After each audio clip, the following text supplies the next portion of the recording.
I'm enjoying it a lot. This is normal. If they ask really hard questions.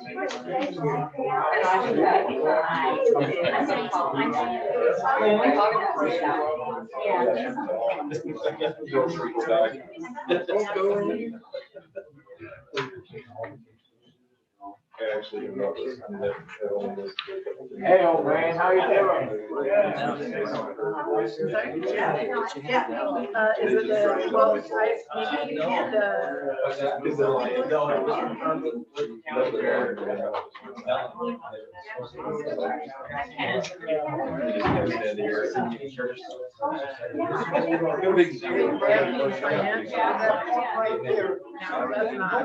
I know.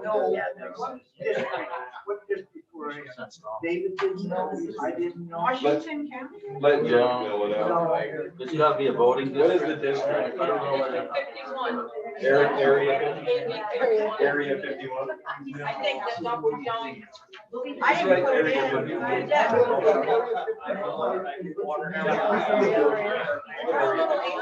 Put it in pencil.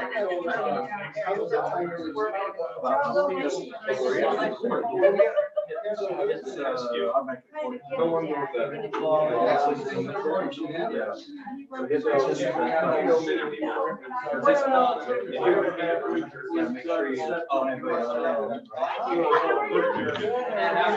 Yeah.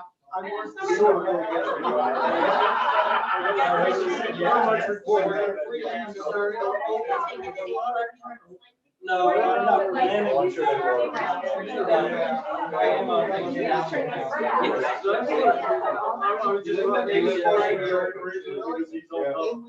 Oh, I bet.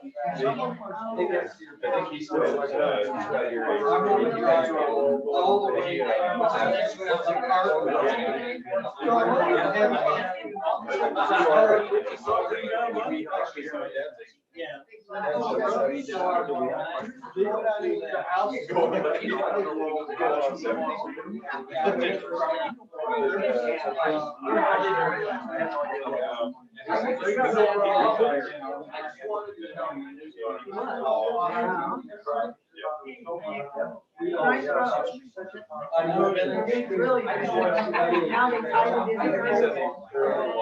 I can't.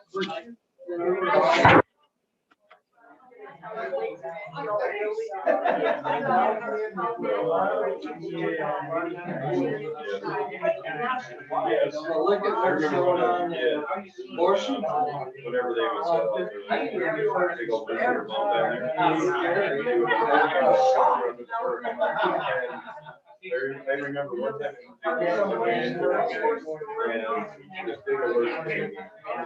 Are you okay?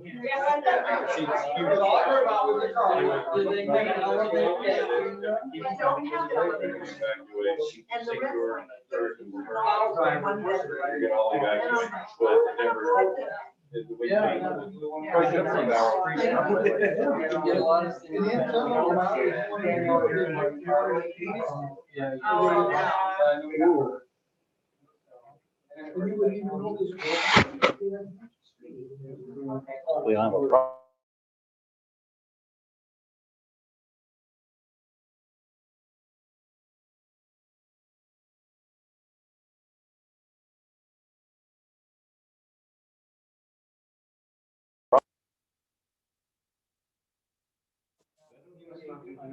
Well.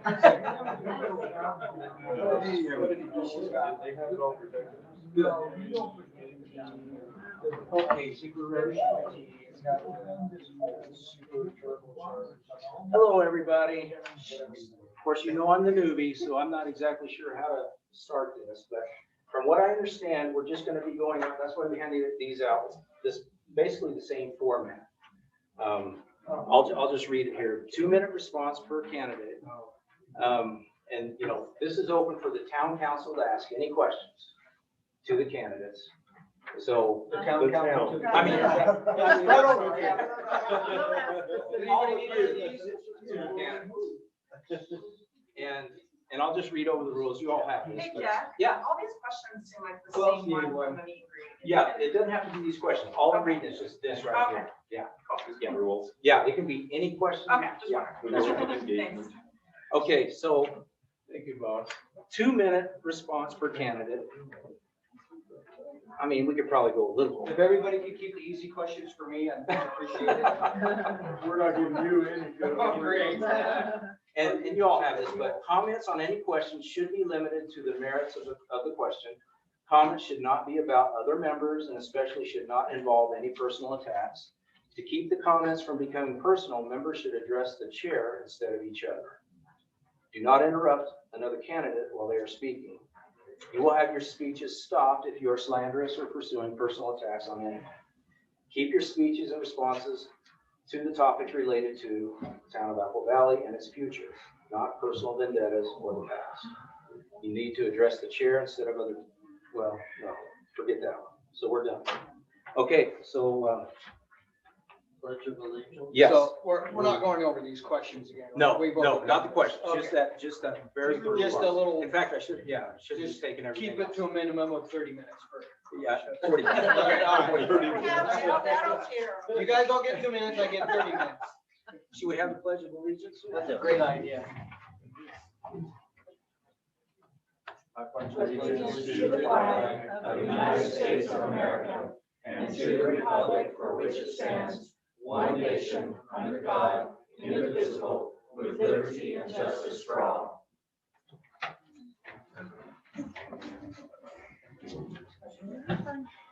So, you guys take it away. Excuse me, I'm sorry, may we turn the lectern towards the audience? Yeah. Or just move it? Do it. Or, Well, it's really for them to come up and ask the questions. Oh, okay, that's thank right, you, that's thank right. you. Oh. Yeah, it's He already just for knew. you. And then we can just stand when we answer. Okay, perfect. So, you know, you're okay. This is for you to go ahead and ask a question. It's all yours. Oh, I don't know. That's what I'm saying. I'm You were just gonna listening. move it? Are you gonna turn? Okay. Anybody have a question? Introduce themselves. and- That's a great idea. Yeah, that's a Well, good idea. Not Are everybody- you gonna start with your own little Opening statement. opening statement? Sure. Good idea, it's wide open. Oh, go ahead. Go ahead. Go ahead. Go Okay. for it. Somebody's gotta start us out, Mason. So my name is Mason Walters. On the ballot, you're gonna see it as Dina Mason Walters because Dina is my first name, but I go by Mason. So don't get confused with Walter Josie and Mason Walters, two different people. I've been here for 21 years. My husband and I moved here. We came out on vacation. I apologize if any of you heard this story from my husband, Blackhawk. Yes, John. We came here on vacation and had no intention of moving here, but it was so beautiful. It just captured our hearts and our minds. And we said, just for the heck of it, let's go down to a real estate agent's office and we'll look to see what property values are like and what's available. And we went to the ERA agent in Hurricane. And up on the wall, they had pictures and they had this home here in Apple Valley. And the description just sounded perfect. 2 acres, and the home was the right size and the price was good.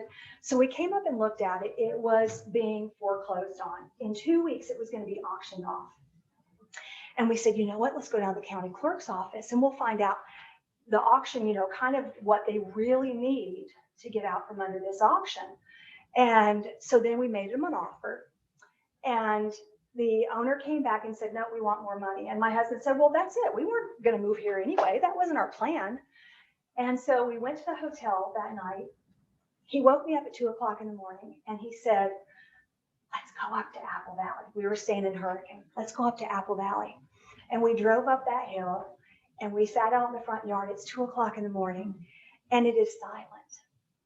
And you could see every star in the sky. And that is not something that we have in Virginia. And we decided right then and there that we would meet the owner's asking price.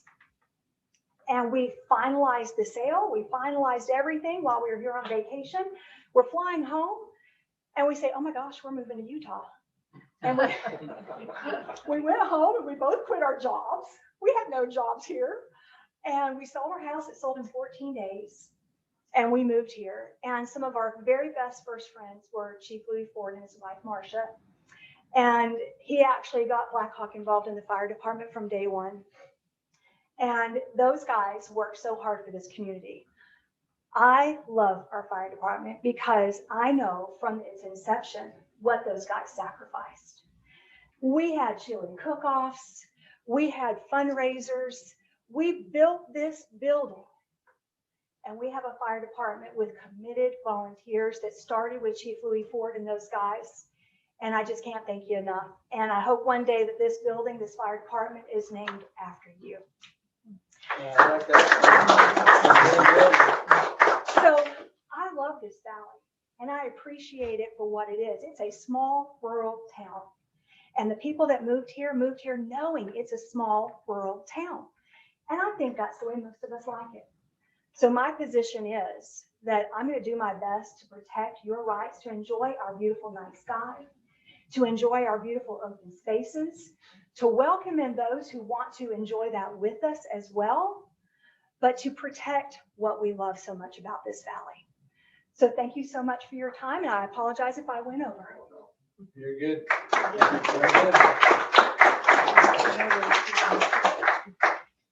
Okay, thank you. So, my name's Robin Whitmore. Probably not many of you know who I am, but my husband and I, kind of a similar story. My husband and I grew up in Utah. I grew up in Orem, my husband grew up in Ogden. And we've been living in California. We're not some of those Californians that are bringing California here.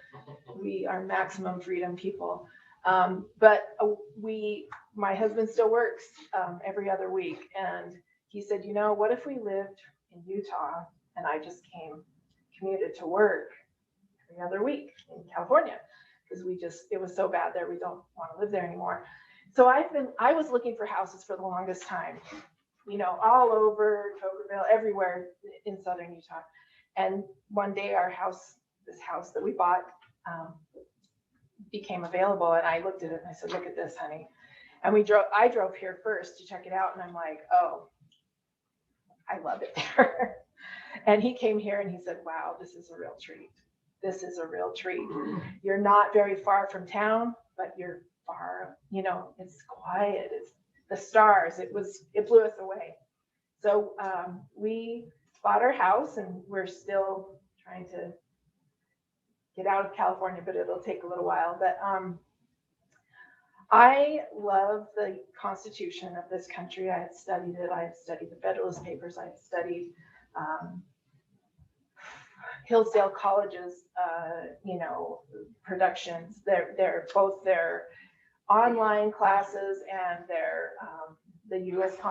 Constitution book they have. And up to this point, I haven't been involved in government other than to know what's going on.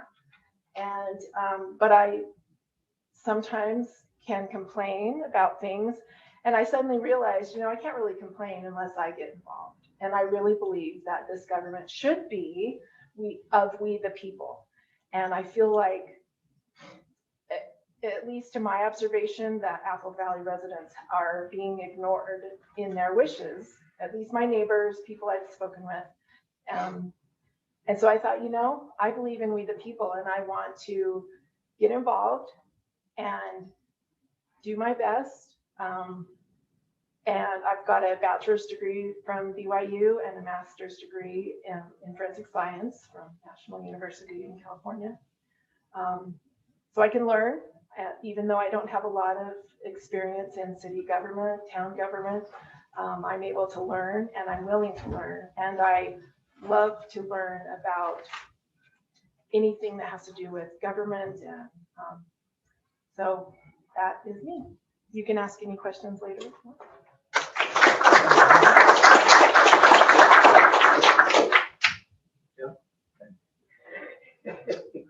All right, it's my turn. Get him. Marty Lisenby. Get him. I'm Marty Lisenby. thought a lot about what to talk about for a couple minutes if this opportunity came up. And I think that what I want to talk about is integrity and character, because that's something that's hard to find in people. And many of you probably got in your mailboxes some different hit pieces that were drafted. One of them was, labeled fire department. And it was an interesting read when you look over that and you see what was being said. In 2018, our budget for the fire department was $23,000. And I was mayor about after the budget was out in 2018, but in 2019, that jumped into the mid $30,000 range. It was $37,000. In 2020, it went to $44,000. And last year, it was $68,000. And so when you have and in 2018, I also want to mention that we already had approved a fire truck, a new Type 3 truck. And the fire department, for some reason, decided to not go through that purchase. And then in 2019, I also approved the purchase of tires, $9,000 is what I was told. Tires at that time, I was told was 13 years old. And so we put it in the budget. That's part of why this budget jumped up, was to cover those tires. And I understand why they probably didn't buy them. It's an old truck and we might want to replace it. 2 years ago, I put it on our CIB funding list that we needed a fire truck. And so we project out with CIB 5 years what our needs are. We need a new building, we need a new fire truck, we need things like that for funding. CIB is a community impact board. It's federal monies that the state gets that they give to towns to help us with things. It's oftentimes grant money and loan money as well at low interest rates. And so 2 years ago, I put that fire truck on there with no help from Junior, because I asked him, what do you want on there? And I didn't get a response, but I knew we needed a fire truck. So I put that on the list. This year, I'm the only one that put the list together for CIB again. So I had down there a $600,000 fire truck. I didn't know how much to put down there because 2 emails sent to our fire chief were unanswered regarding that equipment. And asking him, what do we need to put down there for a fire truck? Didn't get an answer on that. So I put it on there anyway, knowing that we got to buy a fire truck. I put that $600,000 in there in our CIB. We're going to ask for 100% grant money on that. Could be we don't get it. We'll take our RCAC study that we did. RCAC did a study, how much is the median income for Apple Valley? Because we're less than what the zip code is, which is Hurricane. That's significant. It's about $20,000 less. And with that, showing how poor we are, we're thinking that maybe they'll help us out and even give us 100% grant. I don't know if that'll happen or not, but that's what my plan was to ask for that. But the CIB meeting that happened still never got an answer. And this is started in December. And the meeting was, I think, in March or early April. I think it was late March. And still hadn't heard. But I'm there pitching for the fire department, a new fire truck. And so I'm wondering, so when you square that with the flyer that was sent out, that we did nothing about these tires, we don't support the fire department. And when you have on there the actual facts of the numbers showing that while I was mayor, we increased the funding for the fire department threefold, 300%. How do you square a flyer like that? And what is the integrity of the person that would write that crap? What does it say about that person that wrote that flyer?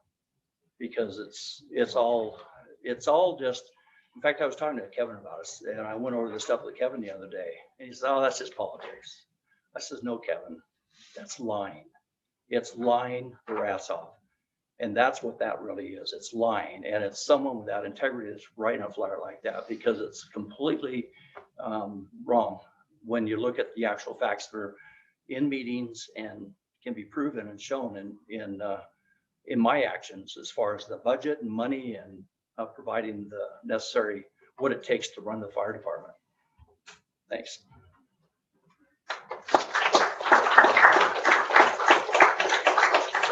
I'm Kevin Sarah. I live out in Gooseberry. I've lived here 16 years. Louis the man. Love that guy. I give my life for him. He's been a great mentor in my life. I've served on the fire department. I've served up here. I've served on the council. I've served as mayor pro tem. I've worked for the town. I've served on the SSD. I've worked for the SSD.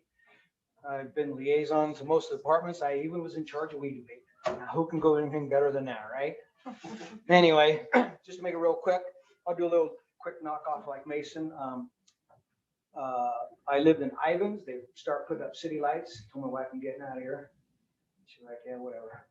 And because I've been saying that for a long time. But I did come up here on a whim. Somebody told me to go up and look in Apple Valley. I'm like, dude, that's in California.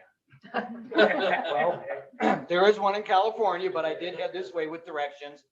I came up, I drove around, I drove out into Gooseberry. It was like 6 o'clock in the evening. St. George was frying at about 122 degrees. I came up here, there was a nice little cool breeze. It was 15 degrees cooler. Beautiful sunset rolling down through our big crack out here, you know. And I was like, yeah, I could do this. The neighbor came out across the street, said, who are you? Came over, introduced themselves, and asked them a bunch of questions. She's like, yeah.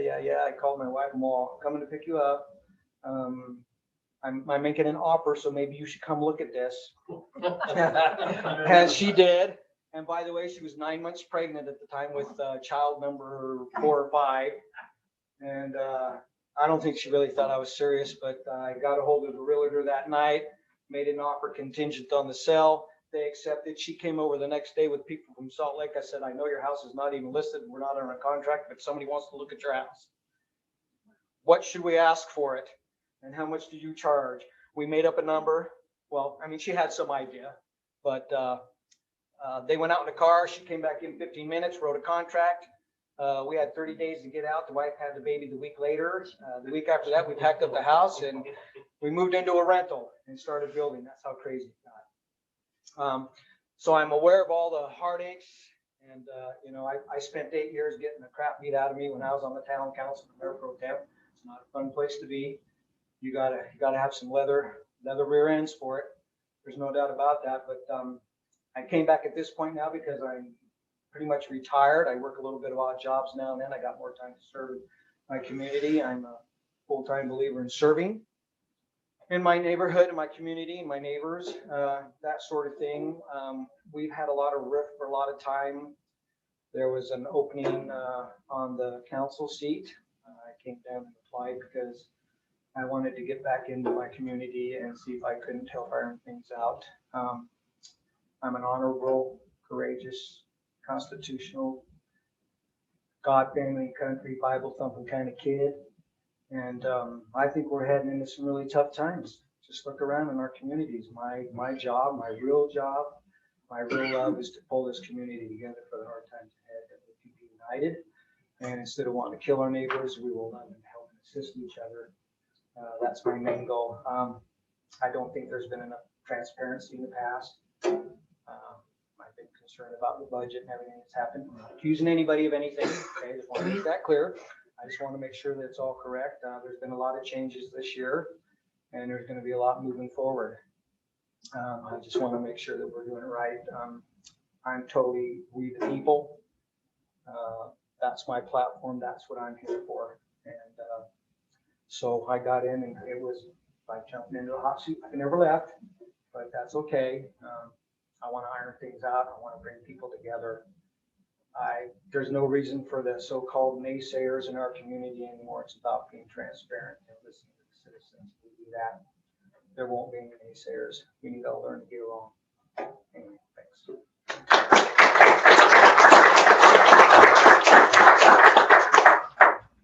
My name is Debbie Kopp. I know everybody here in the room except for 2 people, but I think you're my neighbor. I live in Buffalo Wells.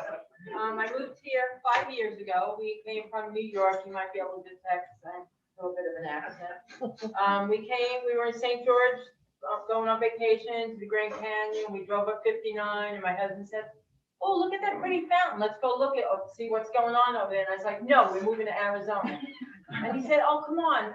So he knows, as you can tell, I like to eat. So he said, if you get out and come look, we'll go to Lonnie Boy. So I got out of the car and looked. We go to Lonnie Boy's though. I would have got out too. No, he wanted DQ, so we went there. So anyhow, so we looked at the property and I just saw the look in his eye and I knew that's where we had to live. So every year after that, we came here on vacation on our anniversary just to like sit on the dirt. And one year it happened to be the chili cook-off. And then another year was the ice cream social. So that's how we started coming here year after year after year. When we built in Cedar Point in 2016, there had not been a building permit pulled for 8 years. And then they said we opened up the floodgate and all the building permits came after that. So it's our fault how Cedar Point got built out. It's your fault. Yes. So we decided we needed more land, so we just moved up to Bubbling Wells, and now those are my neighbors, and Frank is my neighbor. My main concern now is our water, because Cedar Point and Sunshine Acres, by the end of the summer, we can have no water. We have less than 350,000 gallons, and I don't think that's gonna last us long. I've heard rumors that, oh, we're not gonna connect you with the pipelines to the Canaan Springs, we're just gonna repair the tanks. That's not what it was originally supposed to be. So I'm concerned with that because I think it needs to go to where it was supposed to go first before it goes down the highway or across the highway for future development. We have to take care of the people that are here first. And ordinances, I think we need to follow our ordinances. We're not the Wild West. Some people like them, some people don't, but there has to be a middle ground. You may want this a certain way, but the people that don't like what you like, they have property rights too. I want to get back to the chili cook-offs, the ice cream socials, the East egg hunts, all the fun things we used to do, what attracted me to this town. So hopefully we can all come together and do that.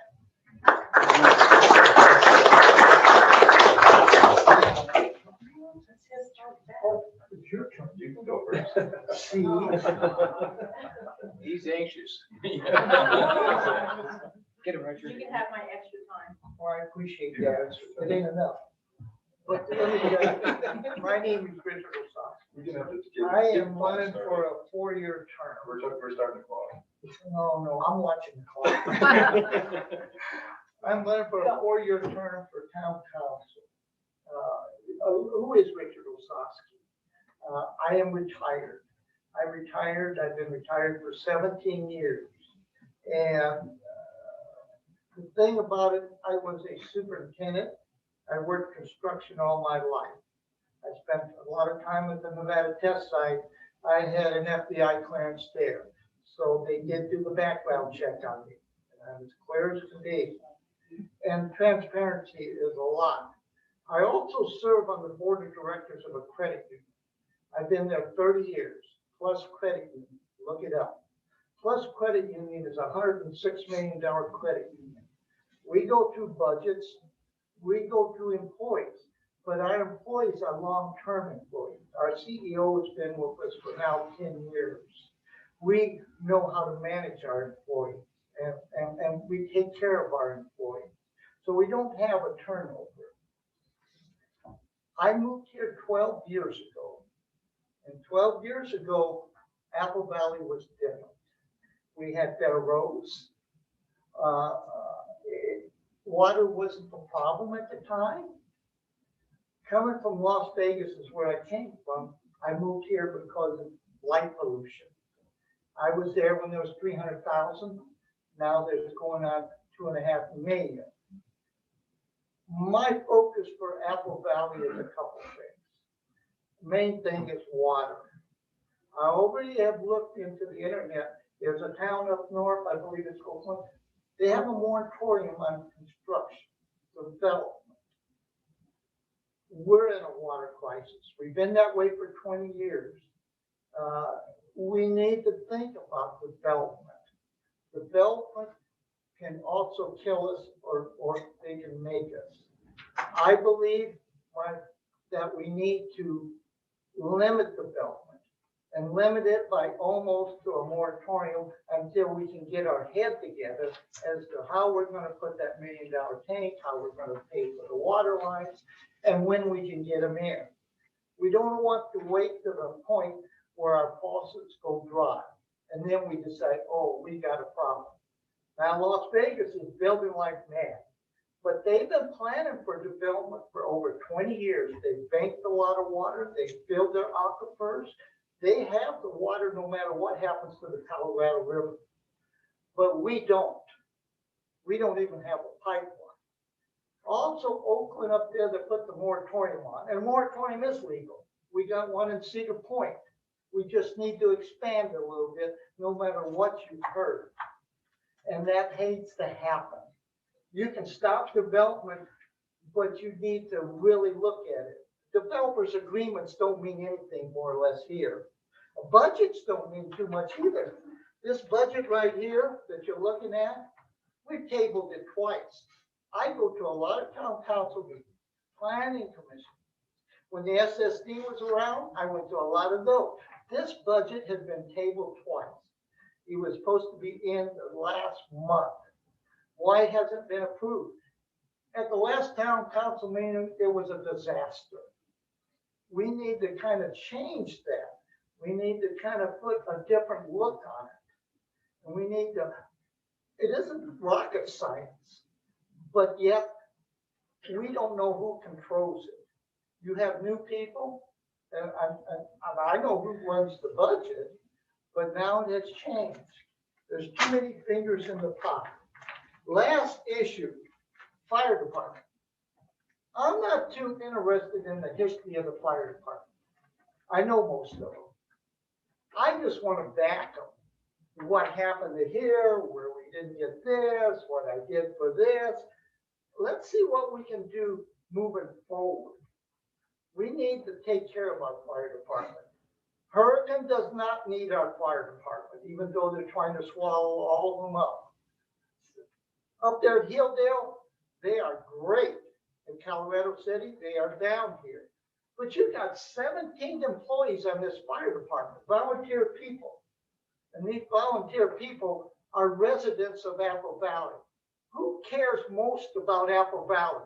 The people that live here. And you got a lot of newbies coming in. And newbies are saying, we got one the other day that called up and said, man, this administration has done wonders for me. Well, of course they've done wonders for me. Development is where it's at. That pipeline going through the point there, the scenic point, that's also for development. We need to slow the development down. We need to take care of the residents. And we just need to do a better job of stewarding Apple Valley, and maybe we'll survive.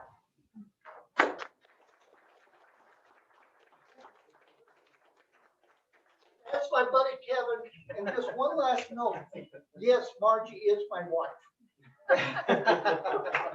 Sorry.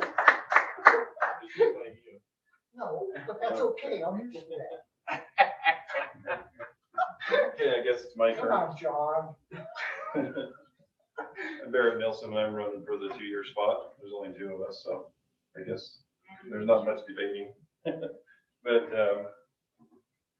and I don't have a fantastic move story. I did move to come here, but I just moved from Hurricane to come up here. So I grew up in America. So I've been around in this area for my whole life, and I really like this area. And when I was newlywed, we would drive through here from time to time, and I was like, there's no way I'm gonna move to Apple Valley. No way, just because, there's a lot of trash, a lot of trashed yards and stuff. And so when my wife and I were talking about moving up here 3.5 years ago, looking at different places, she was like, no, let's go look up above the Black Ridge. Let's go look New Harmony Way. And I said, let's go up by Apple Valley and drive around. She's like, no, I don't want to do that. No. And we ended up driving through here, and she was like, oh, this is pretty nice. It's a pretty nice place. Because a lot of cleanup had happened over the years. And I'd like to see the town continue to move in that direction. Not necessarily going and beating people up and saying you got to clean up the trash out of your yards, but just moving in a positive direction. And so that's why I decided to put my name in the hat for town council. I'd like to be part of that change. For continue in that direction. So, and I think the biggest thing is that we look out for those residents of Apple Valley. And I think that's the town council and mayor's job, is to look out for the residents of the town first and foremost.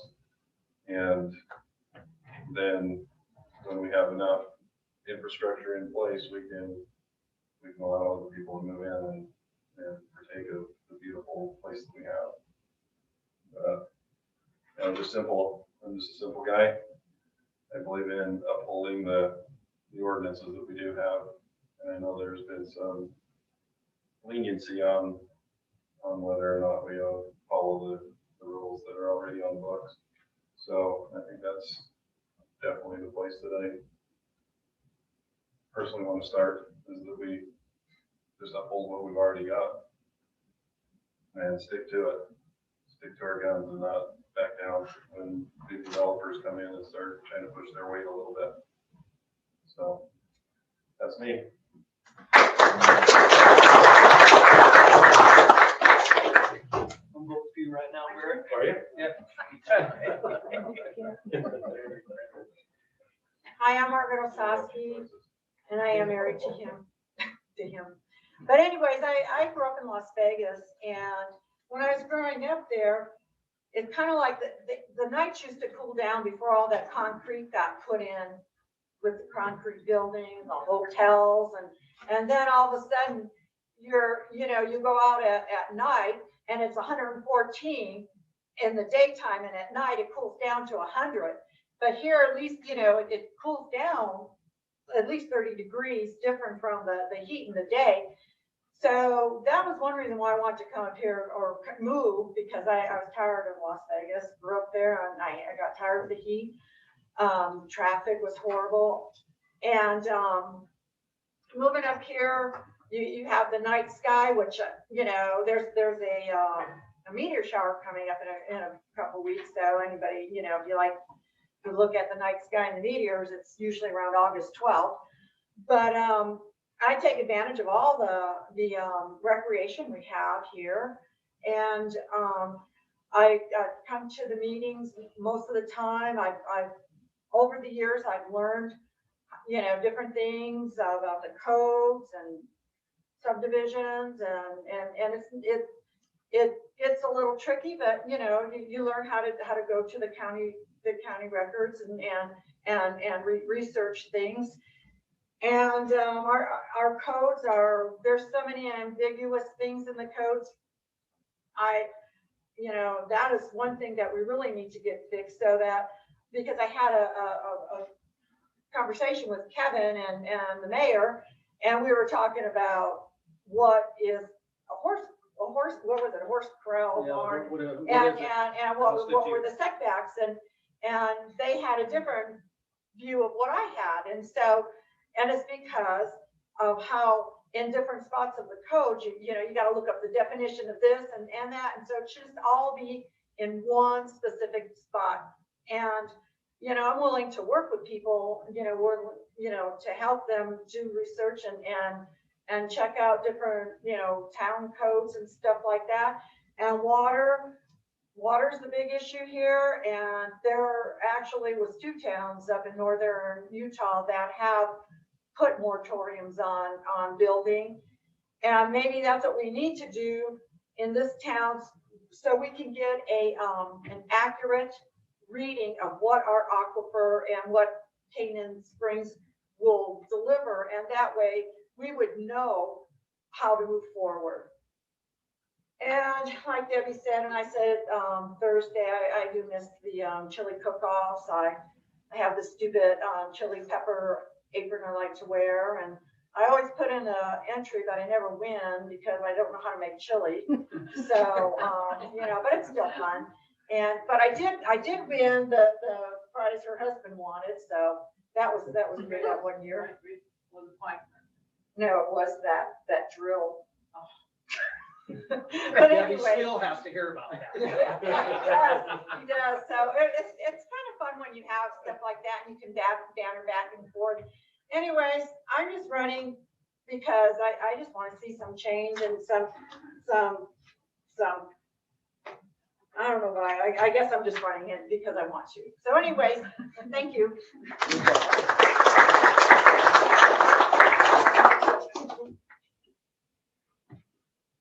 My name is Frank Lindhart.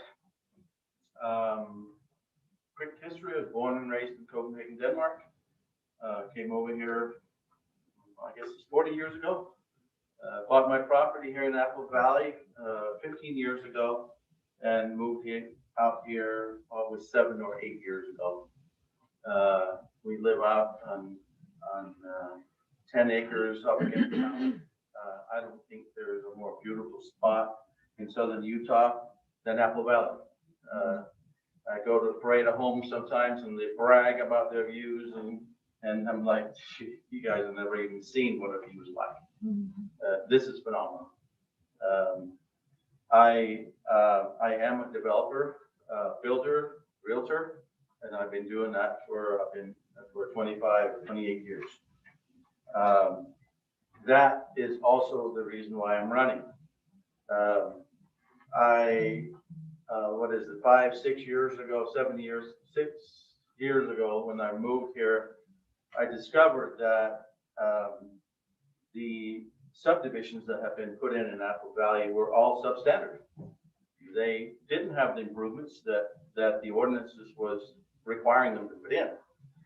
They didn't do the drainage studies that was required for them to do and put all in the protections for the drainage problems. And the list goes on with other things that developers got away with. So I started looking into it, and I really don't believe it is because of that we had a mayor or town council's members that was being bought off, got a free lot or anything like that. I think it's simply because we had mayors and council members that didn't have the experience. They didn't understand, they didn't know what is expected of a developer when they come in. They didn't know to ask that you need to do this or you need to do that. So that's why we have the multitude of drainage problems in Apple Valley here and over Cedar Point. That's why we had problems with our streets was never put up to standards. So, and I've asked them before, and I said, wait a minute, when I built a subdivision, I read the ordinances from the city, mainly in Hurricane, and I say, these are the improvements I need to put in. So I put them in. And if I came to you and said, I'm going to build your house, and your choice and it's going to be for this price, but your choice for driveways, for example, is you can have just dirt, you can have road base, or you can have asphalt, and you can get a nice curve, and you can get a little sidewalk going up to, all for the same price. Which one do you want? I don't think there's any one of us here that wouldn't say, oh, I want the nicest and the best. But for years and years, we've accepted developers coming in. It's their obligations to put it in for their dollars. We have accepted these substandard subdivisions. And incidentally, for example, roads, if you accept a dirt road like we have here, you are perpetually paying for getting rid of washboards. It's forever and ever and ever you spend money on it. Versus if we would have said, the town would have at the time, or the county at the time would have said, no, they need to be paid. I managed associations as well, besides building subdivisions. I have associations where it's first time 2 years ago, 15 years before we had to put a slurry seal down. No maintenance for 15 years. That's the issues that we have here, and we have lots of them. And we have more developers coming and knocking on our door. Some already has approval to proceed. And what I don't want what happened before to happen again is that they're allowed to put in substandard stuff that we, the citizens of Apple Valley that are already here, ends up paying for it. Instead of taking on money that we are supposed to maintain our roads with, we've spent our road funds on improving roads that should have been improved by the developers. We spent our money and we have borrowed money to fix drainage problem because it was eroding people's properties and endangering their structures. We spend that money that should have been paid and put in up front by a developer. So, and I believe that I have the experience to negotiate, to see through and make him toe the line. We can't stop people from selling their property and we can't stop them from wanting to develop it, but we can control it. And the tools that we have available to us is number one, our land use map or general plan. That's the map that the town set aside and said, this is where we want to see 5-acre lots, 1-acre lots, commercial over here, industrial over here. That's the tool that we have available to us that we do. We say, this is how we want it to be built out in the future over the next 20, 30, 40 years. And then we have our zoning map. So when somebody comes in and say, hey, I got my 10 acres and I want to make it into a big commercial building, and then if that doesn't meet our general plan, if not what the town has set for that property, then the answer should be no. But it hasn't been. It's been, oh, okay, let's bend over and let them do what they want. And we got this commercial there, industrial there, and residential here and there. We have the tools available to us to control it. And the last tool we have is improvements.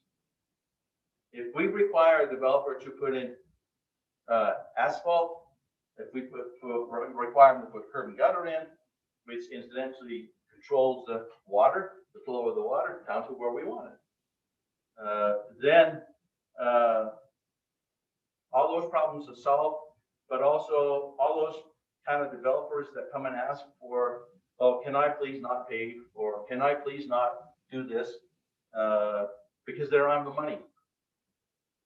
They go away, and you'll only end up with the ones that can afford to make Apple Valley what we see it the future to be. I'm like you. I'm like many of you that I'm here. I want to shut the door on everybody else because I love what I have. But I've been in this business for 30 years. We can't shut the door, no matter what we want, but we can control it. And I am very good at what I do. If I sit down with a developer, they're not going to be able to run around corners with me. They won't be able to do substandard stuff because I know how it's supposed to be. And I don't pity them when they say, oh, can I please? No, because I've spent millions of dollars in subdivisions that I didn't want to put in, that didn't benefit me, but it benefited the city that I was in. And that's just part of life. So I have that experience to do that. I love Apple Valley. I love our fire department. I want to support it 100%. I'm realistic, however, that the fire trucks, the expensive stuff, and the full-time employees, it's going to come when we have more people here. Because we can't afford to spend $750,000. That means each of us has to pitch up $3,000 to pay for it. And we can't do that. But in the meantime, we can certainly continue support, continue to get more volunteers. And I'd love to see fire department get involved with CERT, where we get block captains that will get training from our fire department to help put up, where they learn how to do first aid.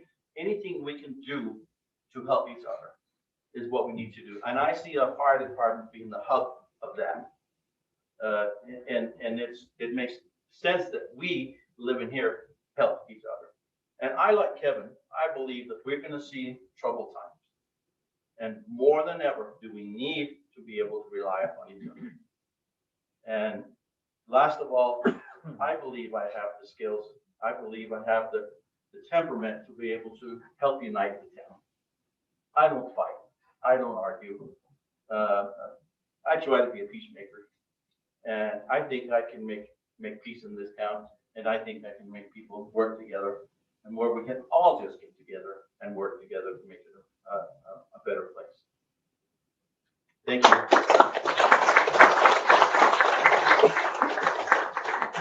Thank you. So responses and everything. So it's all up to you now for questions. And we don't have a timer now, but if you can keep it to 2 minutes, on the answers and everything, it's up to you. I mean, I guess I could look at, I could look at the timer here. You do it on the. So if you have any questions, go ahead. I have a question. There you go. Audience, prepare yourself for an answer. That's what since we've got a bunch of people here, what is your vision for the town? Because we're your elected officials, we really need to know what your vision is. Like I said, in the night, the last time, and they were talking about bed and breakfasts and short-term vacation rentals. And I said, it's up to you people to decide if you want to be a town of visitors or a town of neighbors that work in one common goal with the town. So what is your visions out there? Anybody have any ideas or, how you want the town to be? Yeah, John? I got a vision. Trying to stand up. I'm the oldest one here. I've been here probably longer than anybody. Since I moved here, bought my property here in 1994, and I built a beautiful log home. I built several beautiful homes. I tried to make this a beautiful town. There's a lot of questions about all this stuff that's going on here. I knew Ted Goober real well. I know what he did. He came in, he put in substandard water lines. Substandard roads. He didn't know what he was doing. It was cheap. It was cheap. I'm old enough. I've developed 2 subdivisions too. One in Huntsville, Utah, and one in Superior, Montana. And I believe every place I've left, when I leave the place, I made it a better place. I filled in Kaysville, I filled in ditches, I built beautiful homes. I put my heart and soul into this town. Would I do it over? No. I could have bought Roberts Ranch, and I could have bought the Pecan Orchard where they put the Cinemax. I had a chance to buy that before I moved here. I had the money to buy it for $10,000 an acre. If I'd have bought that down there instead of here, I'd be a multi-millionaire. I'd have been a multi-millionaire on a lot of properties I bought. Sandpoint, Idaho. I was on the biggest waterway in the western United States. And 2,000 foot of river frontage. Joan wouldn't move up there. She said people are more important than land. Maybe they are. So I bought a log kit. I was going to build it on my property in Superior, Montana. It ended up down here. Anyway, I worked my guts out here. And now I'm old. I still like to work, but I can't work that hard anymore. The town said I could, if I let them hook onto my water lines, and I paid for the turn-ons, and I had the only 900 water lines in this town. I put in Schedule 900. I put in the water lines on the best piece of property in Apple Valley. I bought it from the Graff family, and the Graffs told me that if they kept any piece, it would be that piece of land. It's got a gorgeous view, and I worked real hard to build a beautiful house up there. And the bottom line, how many of you have drilled 4 dry wells? I have. Now I found out here water is everything. I talked to the guy up to the state. And he said, well, we got more water rights up there than we do underground water.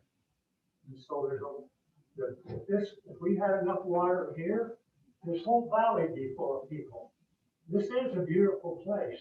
Water's the key.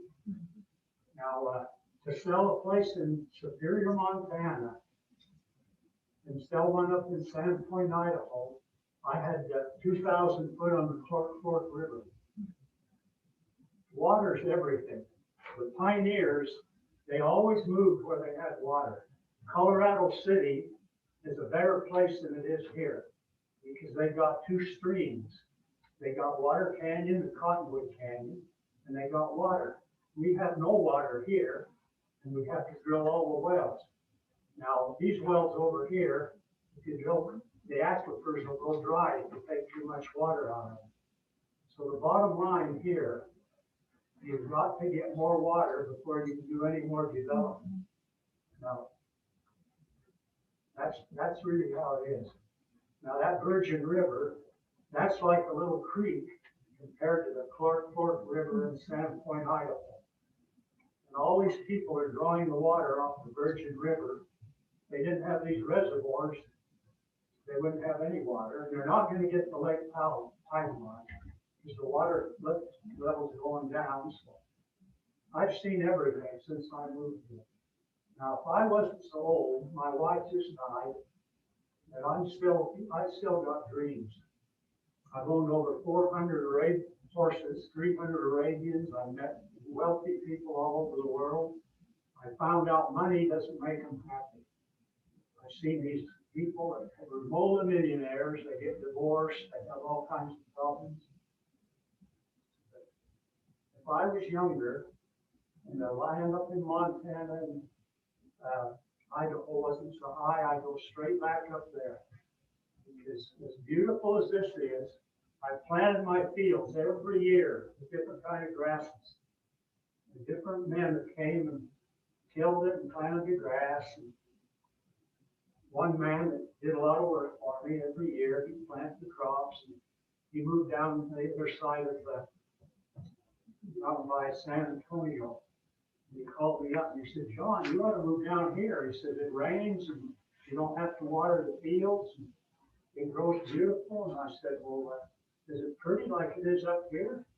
He says, well, that's a good place if you could just eat pretty. So you can't grow anything. Now we're hurting for water. I can't even hardly pay the water bill to water my horses. Let alone I gave up having a garden and a little lawn I had there. There's guys here that water all the time, great big trees. They should put a moratorium like they do out in Kayenta. Make it all natural. Take the only lawn they should have here is a park for the kids. Take that lawn out of front and put in gravel. But anyway, that's what I think should be done here. You should run for town council. I don't like stress and I don't like arguing.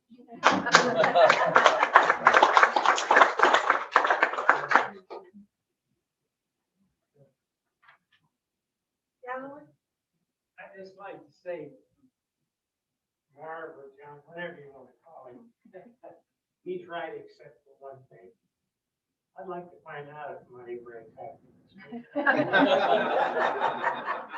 It doesn't only. Anyway, I promise you it doesn't. Okay. When Joan and I had nothing, when we were young, we were happier than we were here. A lot of money. well, you're still beautiful people, that's fine. Anyway, Mark here, over the years, he's helped the community dramatically. His building practice, shotguns, rifles, he gave us. We went down, sat in front of the Walmart, sold the damn things, tickets. We made a lot of money, and of course, this is the evidence. But thank the fire department done more than just protect the people. The fire department made it possible for people to borrow money. The banks were not loaning money up here. There was no certified firefighters. There was no certified trucks. A lot of people had hoses and we had hydrants out here, but we didn't have anything. Hook them to the hydrants, in case of fire. And by the way, we've had 4 or 5 good structured fires out here. There were, for various reasons, but anyhow, the fire department was here and put them down. Now, when the fire department come in, we became certified. The letters went out to all the loan agencies. I got call after call after call. And people started coming up because they could borrow money. Up to that point, we were getting these stupid singles and double wides that people were dragging up here. There's a lot of them still here. But when money became available, people started building. And that's what's going on now. Everywhere you look, you're building something pretty nice.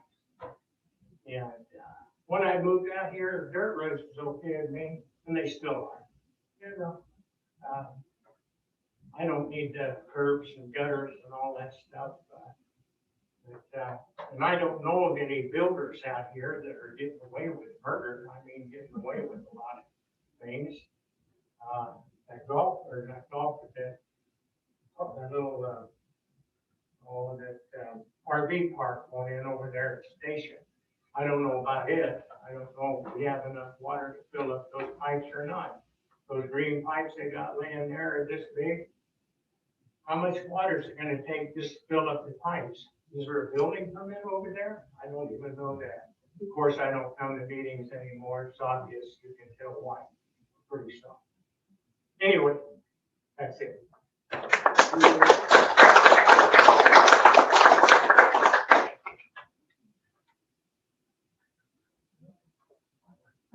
I have a question.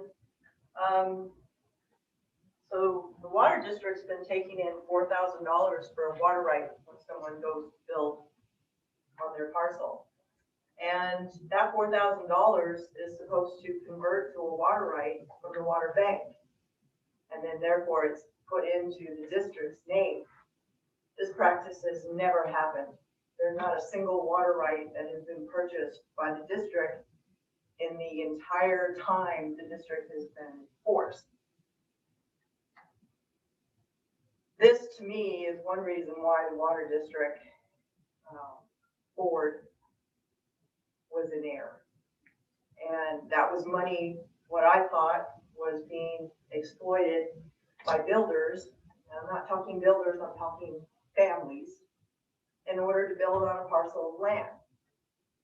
And so we have the same amount of water rights we did when the district was originally formed, plus, of course, the water rights that we did when we purchased Canaan and the other things. But why would it be okay to put the board back together and allow this kind of practice to continue?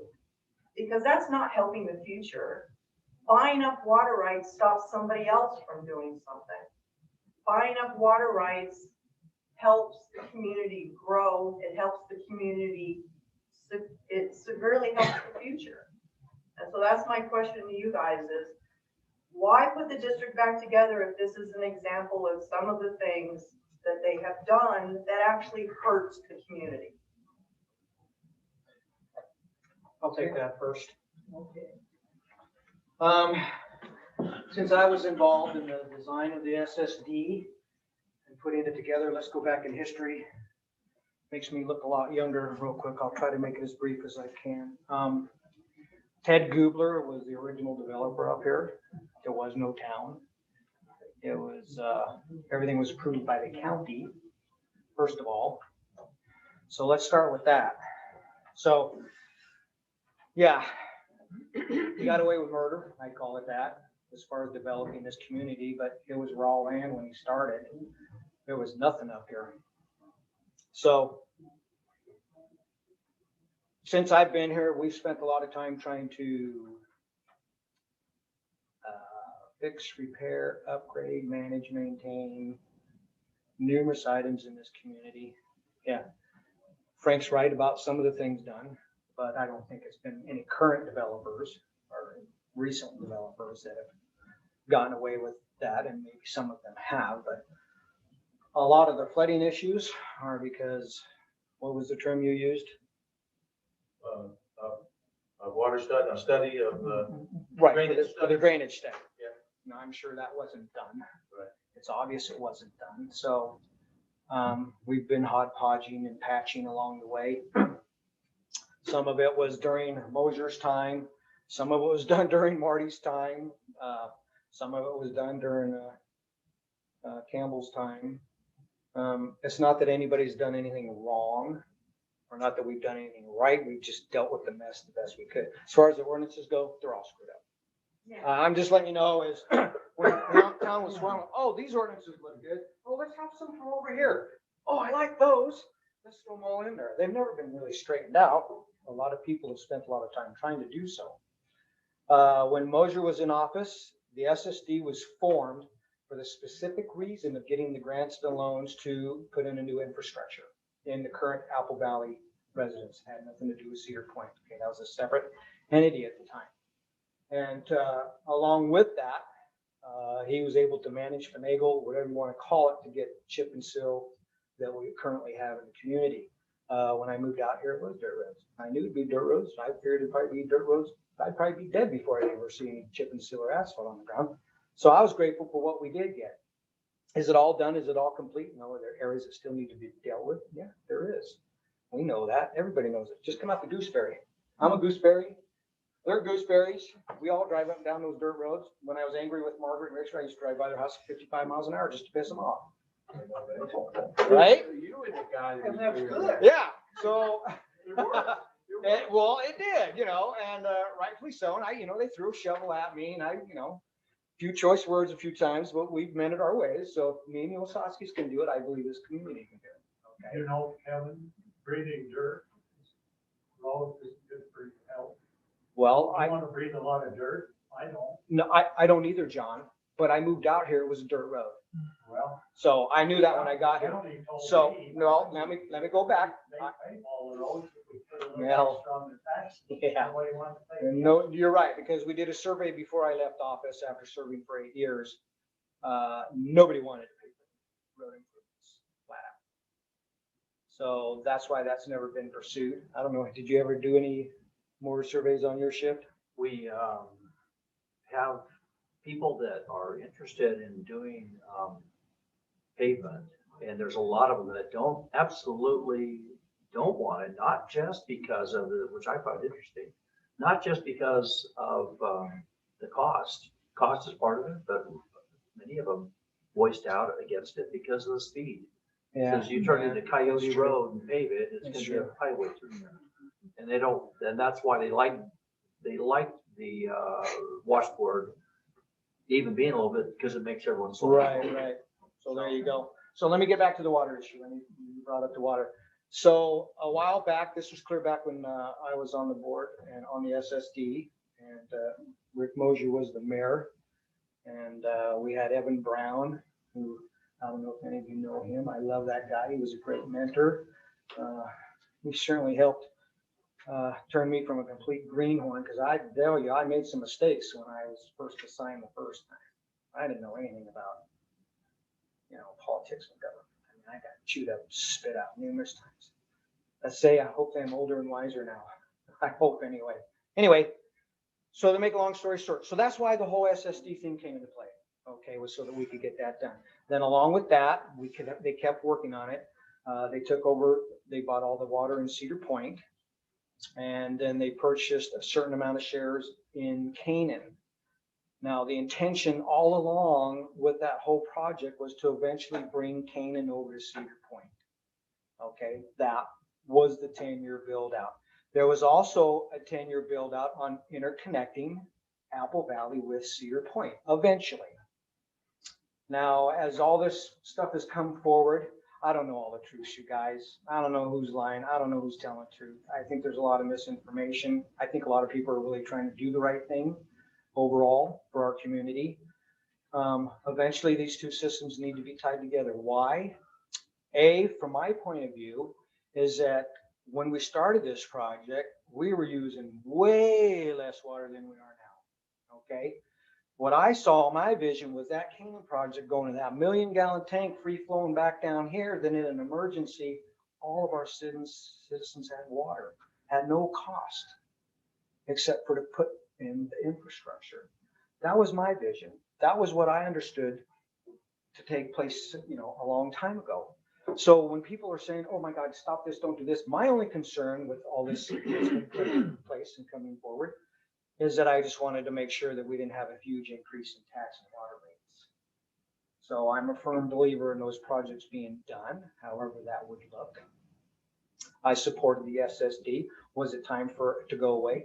Maybe, maybe not. I don't have that answer 100% because I haven't seen all the details to it yet. But I can tell you long term that as the council and as the mayor, I would hope that they would all be unified in bringing that forward.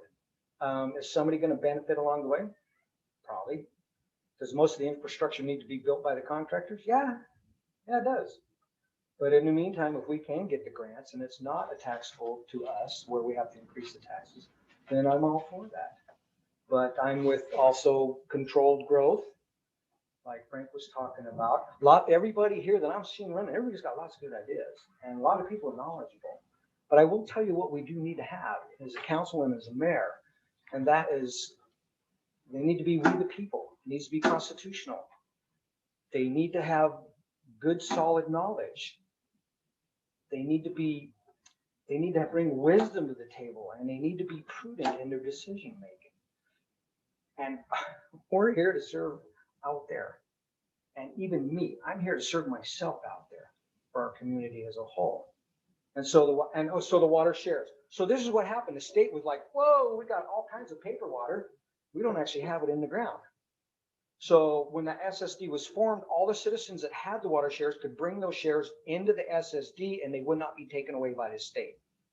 And then the town bought a bunch of shares, and all of it is to be resold into the future. And the people that were private that put all those shares in there get their money back, and whatever the town had purchased, that would go towards the new, infrastructure and hookups, whenever it was needed to be placed.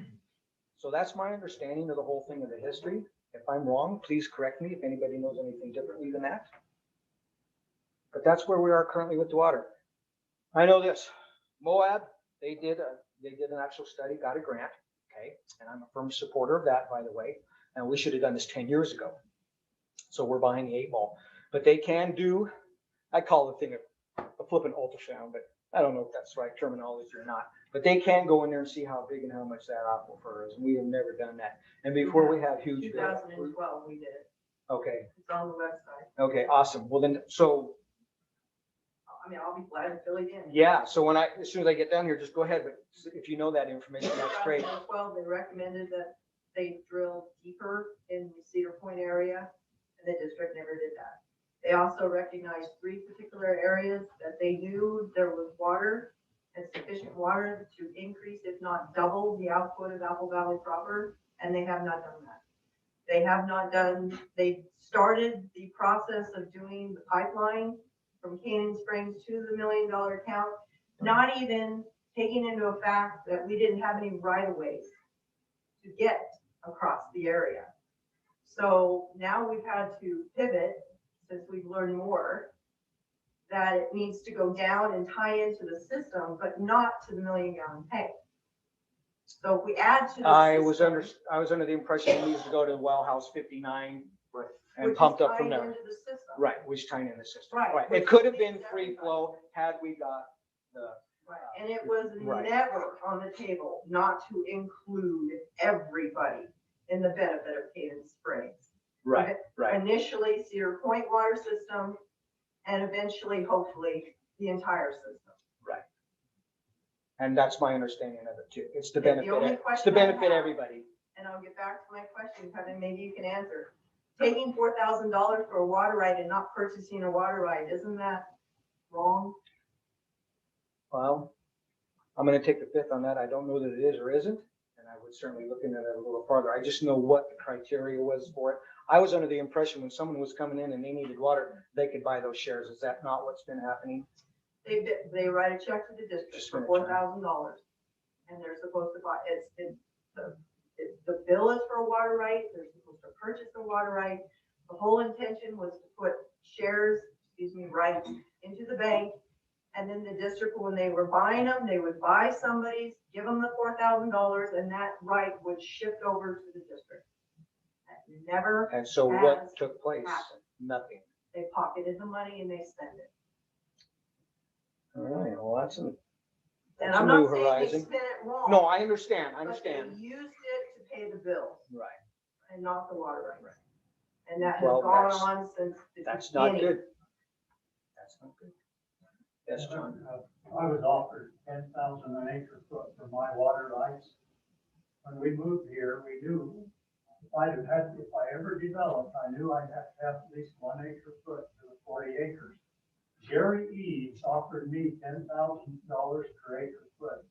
Now, I told him, why would, I can't sell you my water rights because without water rights, the land's no good. Now, there's a lot more land here than there is water rights. If you don't have any water rights, you can buy land all over here. Still, you can still buy it cheap if there's no water rights.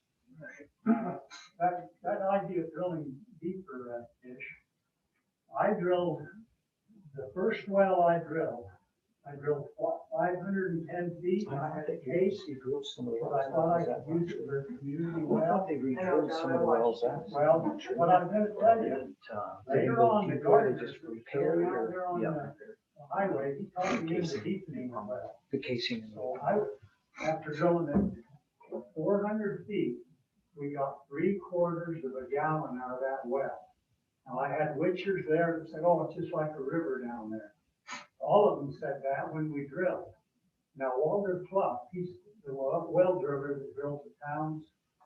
He knows more about water than anybody around here. And he told me, he said, I don't think you have any water there. He said, if you do, it would be on the side of an underground stream bed. You'd have to get right in the middle of that stream bed. He said, there's no aquifer down there. So we drilled down, I had the gardeners come over and we drilled down 710 feet. And the water I had was pushed up in the pipe to about 40 feet. When we drilled, that water went down. And Walter told me, he said, if you get water down there, it won't be any good. It's got to come in through either a gravel formation or the Nubian sandstone. He says that water that comes down from deep, it'll be muddy and dirty. I lived in Cedar Point for a year before I built here. We filled the bathtub, the water was brown. We had to buy a $3,000 water softener to clean it up. So that water in Cedar Point isn't that good either. I wouldn't want to see a pipe floor here. Now, that's what I found out about the water. But the bottom line, we do not have enough water here. We did. So let me ask you one question. I really appreciate you bringing that up because you know what? Everybody has a little piece of pie. And that's why I believe if everybody gets to put their 5 cents in, we can come to a really good consensus of where we're really at with everything. And even sitting up here, we can't know everything. It's almost impossible. There's so much information to absorb and to really find out what is going on. It's hard to really get the information you need to make the correct decision for our community as a whole. And I appreciate you bringing that up. And I didn't know that. But like I said, I'm not out here accusing anybody of anything. That's not my point of being here. My point of being here is that we do have transparency. Everybody does understand that the citizens are aware of what's going on. And that was a great piece of tidbit, you know, to put out there for all of us to. We have rights Look to at. 2 more springs. Yeah, we do. that And we- I'm sure that will we be could developed develop, down the and road, it's right? Completely different water source than what we're getting out of the Currently wells. now. And I worried about Cedar Point, even when we took them over, they were not in very good shape. I do know that. I've certainly, No, it's Had a- still in that shape. yeah, it's still in bad shape. So my big push really at this point, you know, knock on wood, has still been to get that Canaan up and operating so that Cedar Point, we have some breathing room. Then we can look forward to doing that interconnection. I believe there's a lot more over here than there is out there, but I'd still like a study to know what we actually have here and what is sustainable. And I like the idea of those being connected because if there was no power and everything went out and there's no backup, the only water we have is what's coming out of Canaan Springs. Am I correct or not? So I would like to see that at least be down here close to the gas station where we could get a faucet out there. Yes, somebody get up and talk. No, I have a question for you. Oh, great. So with your experience on the water, what do you see happening to the residents of Sunshine Acres and Cedar Point by the end of the year if nothing's done and we run out of water? Okay, first of all, right now, yes, we were down to 300,000 gallons. Mainly because we had a well go down and it took them 3 days to get it repaired. And I will, Del Harris and people, Harold Merritt, was out there helping Del getting that put back together. He's 80 years old, you guys, and he's still out there crawling under that freaking concrete building. I take my hat off the man. I've known him for a long time. He's certainly been a great mentor to me and I love him. That's just who he is. So when I have someone badmouth him or Louis, I get a little short man syndrome going on there, and I want to take somebody out, but, exactly. So, but with that said, we're back up to 650. Last I checked a week ago. Part of the problem was our latency. I felt we had contractors out there, they're sucking water out of that system like crazy for roads.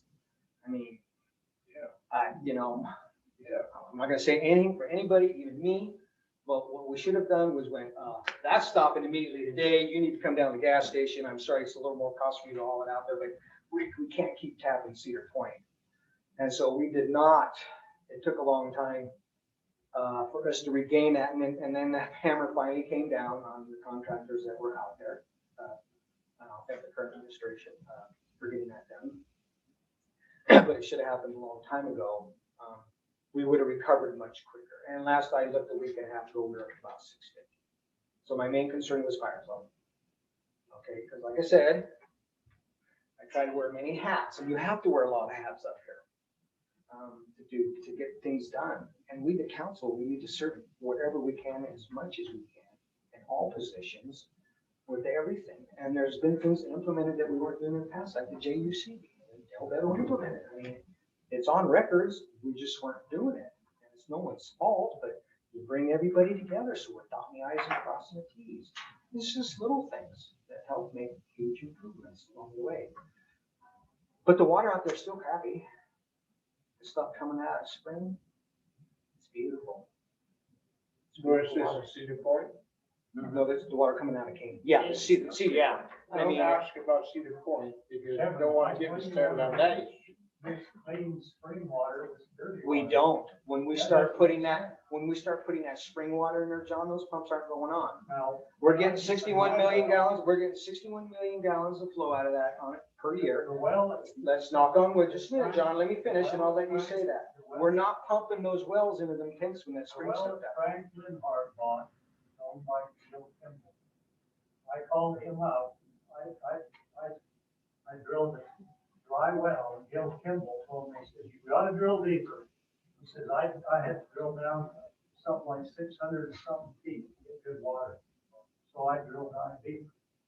Basically, it was the same depth, because they're up about, where he lives is about 200 foot higher. So 300 plus, so it's basically the water was down the same depth. Now, Joe Jessup, he's a well driller. I was gonna buy some land out there, me and Miss Delkin, we were gonna buy the land in the school trust area. We took Captain Joe Jessup out there. He lined up where he could drill, and he told me, he said, I know there's water here. And I said, would you guarantee it? You don't hit water, I don't have to pay you anything? He said, normally I wouldn't do that, but I know there's water here. Now, he's one guy that came and re-witched all my wells. He's he's dead now, Joe Jessup. He came up to my place and he said, you know, John, I don't think I better charge you. I don't think those places they told you to drill there's any water. And I said, you mean on 40 acres, there's no place you can drill to get any water? And he said, well, there's one place down there, right by that angle gate. He said, I put some rocks there. I think you've got a little water there. I said, how many gallons a minute do you think there'd be? He said, I don't think it'll be a lot, probably 5, 10 gallons a minute. But on that side of the hill, nobody's been able to get any water for some reason. All the water comes to these, on this side, to volcanic rock, where the big well is, by the Bradshaw's well. And on that side, do you know anybody that's got a well on that side of the hill? That's why Cedar Point's my main concern. Ted Cooper That's had- what I want you to understand is that capacity right now is 61 million gallons per year that's dumping down the drain. Okay, currently Cedar Point is using roughly around 40 to 42 million gallons per year. 2 years ago, they were using like 23. My numbers pretty close. I don't have those. Okay, numbers. well, Del Harris and I talked, I mean, like, wow. You know where Till the we're blue in the scout face. camp is out there?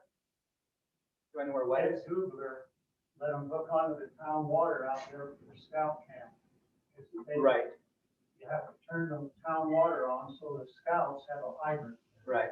They drilled a well there. And There was nothing. Dry well. I know, so we need to be conservative and prudent in our decisions, what we're doing going forward. And that's the whole point we're making. But the point that I'm making is that the Canaan Springs will handle all of Cedar Point without ever turning the well on. I do have something to say about the question though. Yeah, absolutely. Go ahead. Whatever you, Well, whatever. okay. So with that said, there's still left over there, or there's room for some growth. And these wells, I still believe there's quite a bit of water here overall, but we need to take care of our citizens that are here first. And whatever development comes in, we need to make sure that we have the capacity to do that. And a lot of things have been implemented even through Marty and Dell along the way, that we're no longer doing the paper trail with the water. You need to bring real water shares to the table if you want to put a development, whatever that looks like. And so I commend them for that, because that is what needs to happen. We need to protect the current systems. Go ahead, Marty, you got something you want to add? Anybody No, got to add I just- anything? I just wanted to say something on it. So whenever Okay, you're just a minute, finished. Richard, no, you go ahead, Marty. Yeah, go ahead. I just wanted to talk about this, as I was looking at the study, and one of the things that, and Tish is right on some of this, is I brought this up during election time about them taking the $4,000 and not buying water rights with that 4,000. So they're taking this money and not purchasing the water right. And so basically what that means is we keep adding another connection on, and the number of water rights we have is not changing. But it should have been So diminished. that's putting us in the hole, because we're having more and more people and less, the split because of the water Well, rights. eventually the water rights should run out. Right, exactly. And there's no more buildup because there's no more water there. But it's worse than that. It's worse than that. If you read the study that's on file in the town in 2012, is that when we purchased these systems here, when we bought the water rights, the engineer has in there that it's only a half an acre foot per household. Great. So when you think about, you're starting already half of what you probably should have had. And the reason they do that, and the reason they can get away with that, is saying that it's for inside watering only. So you have real estate properties out here where you have horses and, people, what's a horse drink a day? 100 gallons a day. I have Is three what? horses, that's 9,000 gallons going straight to 3 horses, that's 9,000 gallons just by, just from what they will drink. And that That's why doesn't a lot of count. us moved out here. That's why I moved out of the city. I wanted that. Right.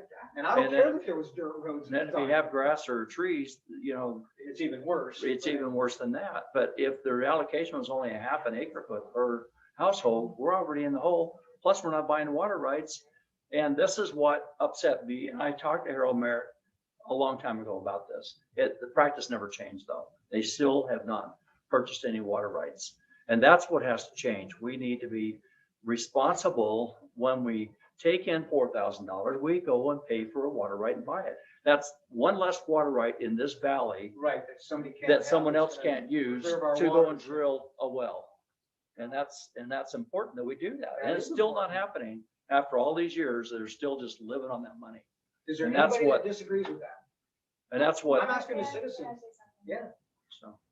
So, Mr. Pay, will you sell us your water rights? No. Okay, Let so, me tell you why. They wanted me to let the town use the water rights. And then they said, Thank you, Marty. when I develop the lots, they allocate them back. Now, maybe I don't want to develop my land. They told me up to in order to irrigate land, you've got to have, I'd have to have 40 acre feet of water to irrigate 13 acres of land. Now, I talked to the guy up to the state.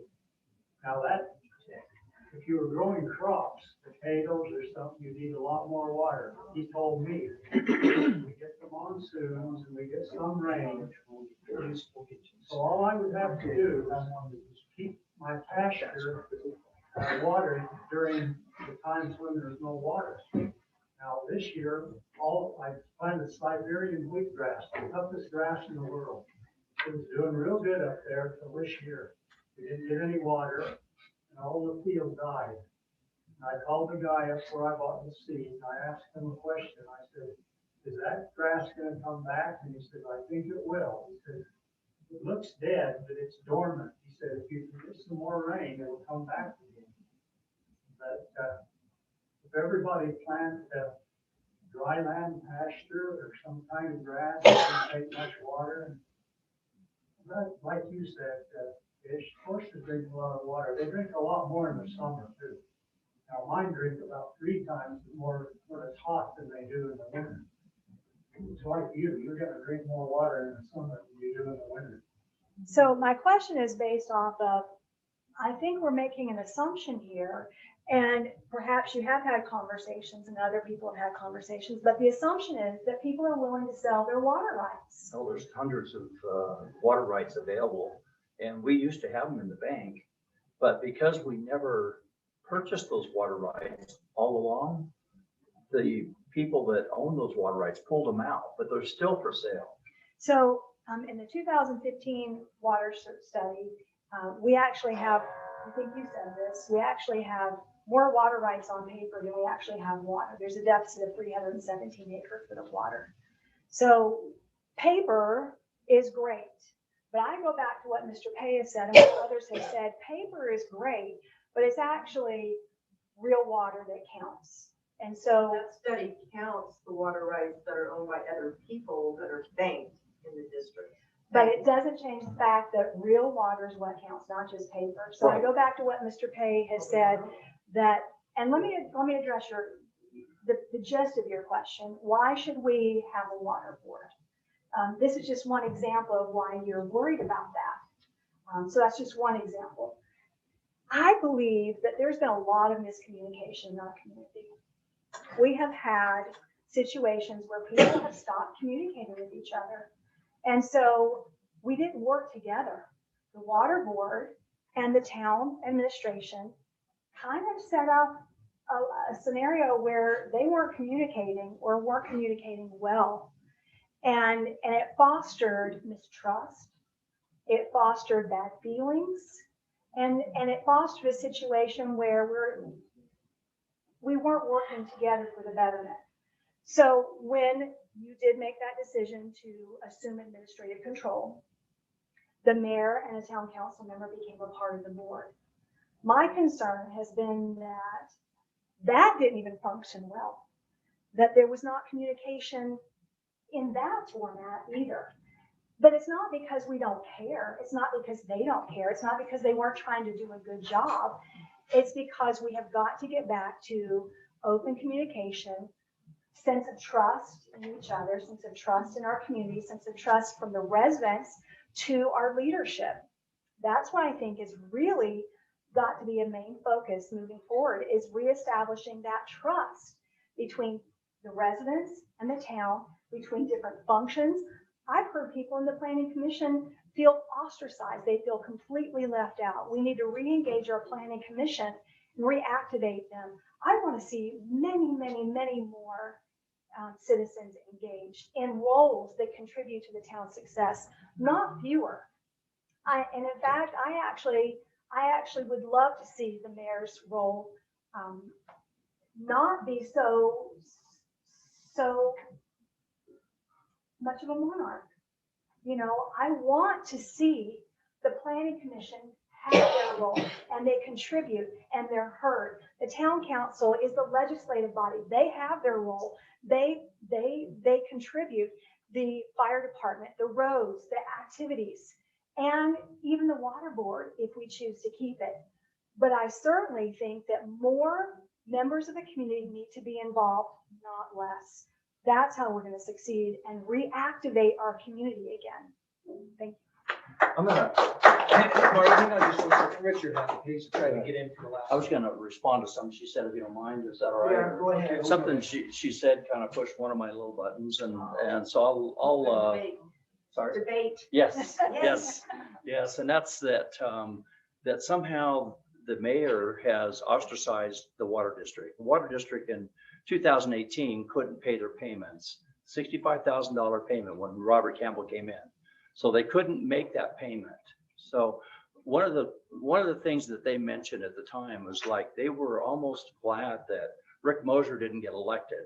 Rick Mosier ran the water district. They ran the budget. He ran making sure everything fiscally was responsible. And so when they got that breath of fresh air, Rick Mosier wasn't in there anymore to dictate the budget. They were excited that they got to do their own budget. But in 2018, they also couldn't make their payment to drinking water, which is $65,000 payment. And so then just 6 months later, they're hiring 2 full-time employees. And then a little bit later, they're also voting in to put the retirement benefits. That's another 18% bump on those employees. And so this is in 2018 now. And at the end of 2018, when that next payment's due for $65,000, they can't make it again. And, so instead of trying to scramble and ask for forgiveness when they have fiscally been irresponsible during that 2018 year, in the way they spent and hired and put together that personnel, they had to make a deal with a developer, give them a discount, friend of theirs, by the way, of $30,000. They gave away $30,000 of our future so they could get some cash so they can make that $65,000 payment. So they gave away 30 to get 40 so they can make that $65,000 payment. That's the stuff that I walked into that I had to call them out on. And so no one wants to say, oh, you're not doing it right. I mean, they didn't like it when Mosier did it. So when I walked in the door and says, this isn't going to work, of course, I'm the enemy now. What happens, Marty, And that's, when you don't make the payment? What happens? they forgave it and they put it on the end that first time. But when you're being irresponsible, hiring extra people that you don't have the budget for, because none of this was budgeted. That's like telling people don't pay the payment, we'll forgive you. That's my point. And so I'm trying to get them to Makes sense. be fiscally responsible, and I'm the bad guy. Hold on. Richard Osowski's been waiting for a while. Agree with everybody. Let me tell you what I heard. Now, somebody's not on the level here. I said in the meeting where our present mayor, Bettles, said that they've been investigated. Time has been investigated. Harold's been investigated. Mason said, let's patch it all up and be buddy-buddies. Harold's not gonna be buddy-buddy. He's been called a crook. He's been called, we manipulated. Whatever he's manipulated. Now, Bettles did say, whoever was at that meeting, that they were investigated and we found no wrongdoing. To a person sitting in the audience, that means something. Let's investigate them again. Somebody needs to go to jail if they didn't do the right thing. Let's take them to jail. It's not about the wrongdoing. What I was trying to say first off is that it wasn't fiscally responsible to hire people when you don't have a budget for it. Okay, That's what I'm that's a trying to focus on management right now. problem. We got management problems all over the place. Right. Everything's got management Bill problems. also said it was a forensic audit. I've been through forensic audits. There is no way that was a forensic audit. He never once called look at bills. He never once called to look at voided checks. He never looked for registries. All he did, and this is where I'm upset, because he hung Marty out to dry with that report. Well, then Tanya Marty in should have a done something. meeting, Yeah. on tape, on video, said that she made those entries. Well, that ain't what. Then fix the entries. Well, that ain't what Bettles is saying when I he said. know that's not what that is. So somebody is not up, then we should have had another investigation. Somebody should have did a thorough investigation. Somebody would have said, but you're never gonna get Bill Merrill on your side now. He's done with him. He will help the town, but he will not help certain individuals. And I don't blame him. And Tanya came out bad too. Yeah, I know about all the benefits and all this stuff and Gail Harris with benefits and everything. We didn't have the money for that. So we can bicker about all that we want to. But the problem is, that why did we take the SSD over? There's the problem. Nobody hears about all this. So the reason I understand from a layman is we took the SSD over so we could refinance their loan. They were too much in debt, regardless of what grants they had. So we're going to refinance those loans someday. The banks haven't approved it. Zion Bank hasn't approved it. So and I brought this up at the meeting. So you guys eliminated the board and got rid of them and said, kiss my behind, we're done with you. You guys are crooked. So that's what we're still saying. Never said crooked. No, Let's not do we that. never said. But that's the problem. But that's the impression. I'll finish up, Jay, and then, they got a bad taste in their mouth. We agree that. So the problem is we're going to refinance those loans. We're going to get a cheaper interest rate. Okay, maybe we'll add on to the note. I don't know what's happening. The dealing I had with the SSD, I appeared before the board. And this is what I understand with the SD. I appeared before the board because I have standby fees on a lot. And at one time they were going to take my standby fees away because I seen it in the water bill. So I appeared. When we chopped everything from the SSD, Tanya went out to a little shit house out there and to do her job. Now, she couldn't do it here. And then there's all this talk about their computers were shut down. One person had access to the computers. And I'm throwing this in too, just like the fire department. Can the fire department come in here and use the computers and do whatever they do? This is not the fire department's building anymore. They can park their vehicles here, but they can't come in and use the computers. We've got so much dysfunction here and so much things going out. You're not going to pull everybody together from what I hear. Fire department people, the SSD people, all these different groups, people are not going to be pulled together. I don't know how you're going to do it, but now you got a bad taste with the SSD. Let's drop that for a minute. Let's talk about roads and why I moved here.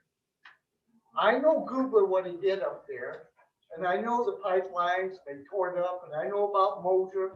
I was in here 8 years with Moser fighting with everything. I am Margie. But the problem with our roads, when I moved here, we had 6 to 8 inches of road base. And so it was good roads. If we had, you're right, everybody's right, it's a dirt road now. The water truck went down the dirt road the other day. That didn't help 10, 15 minutes later. If I was to see these roads now and I was buying property here, I got a fantastic view. I wouldn't buy it here because of the roads. The roads are dirt. When they rain, they are solid mud. You guys don't live on a mud road. You got a nice chip and seal road. But I did for 26 years. yeah, but you don't now is the problem. Our roads have deteriorated to the point there is no type 2 anymore. There is no road. I agree. So that's the problem. I can't afford to buy chip and seal. My wife has looked into it time and time again. I can't afford to buy it. So the problem is a fire truck. The fire truck people, Junior says, hey, if it's raining and there just happens to be a fire and I take that 1,000,000-gallon, 1,000-gallon trucker on that road, I could easily slide off. There's a problem. I don't know what the state requires. The state may come in and say, well, you got to have at least 6 inches of road base before we put that big truck on your road. Entrances, there's so many problems. We got one entrance in and out. I'm going to tell you, I'll be bucking the fire truck if there's a fire going out. And it'd be right down that 2-mile stretch. And so the problem is, we got too many issues now and too many hurt feelings. And the SAD, their feelings are hurt. The fire department, all 17 of the fire department, their feelings are hurt. So the solution, somehow you gotta, as much as you think the SSD screwed up, they had some good thoughts. Harold Merrill put his life into this. He doesn't deserve what he's getting. if we could have handled it in a more of a diplomatic way, and we could have said, can we work with you guys? We got some issues. You screwed up, we're screwing up. We can't separate them, but we are separating them. We cast them to the side, and they don't like it. So you establish the board to do the SSD's work, and it's legal, but the problem is legal and getting along with everybody is not the same thing. So you need to bring them on board because you needed some help. So that's the problem I see. There's not going to be harmony that I can see. And as far as development, John's right. We can have controlled development, but the problem is we don't have the water. And you know, the water line, let's talk about Kendra Webb. That water line would be real nice if we could go through her property, but she's got a bone to pick with the previous mayor, and she's got a bone to pick. You're wrong, Richard. Kendra Webb is not, it will allow you to go Kinder through. Webb doesn't have an easement through her brother's property. Can we get the brother to We do it could too? go all through her property With and a big still not checkbook. make it to it. Now what you're gonna do, you're gonna pipe, I seen the pipeline. Beto showed it to me when I first talked to him for 2 hours after he was put in Okay. office. And so Beto showed me the pipeline. It's that you do a booster pump and you run it off electricity. And if the power goes off, there's a lot of issues here that I don't know how you're gonna address and patch it up with everybody. So that's just how I see it. But Bettles maybe shouldn't have said, or should have explained it better and said, this is what we investigated and this is what they did wrong, but we never got that portion of it. Can I make a suggestion? Yes. If we limit it to the future, rather than discuss the past, then we can, and you know, what are we gonna do about it in the future? Yes. This way, we would move forward. And I also believe that we can, as contrary to you, I do believe that we can hold people together. But just let the past be the past. I agree. And then move forward, every one of us, and say, what can we contribute individually? We have fantastic people here with abilities that if we just pull together, then we can make things happen. And that's what we need to do. You know, discussions about water district or water board, it should simply be decided by what's most beneficial for we the people.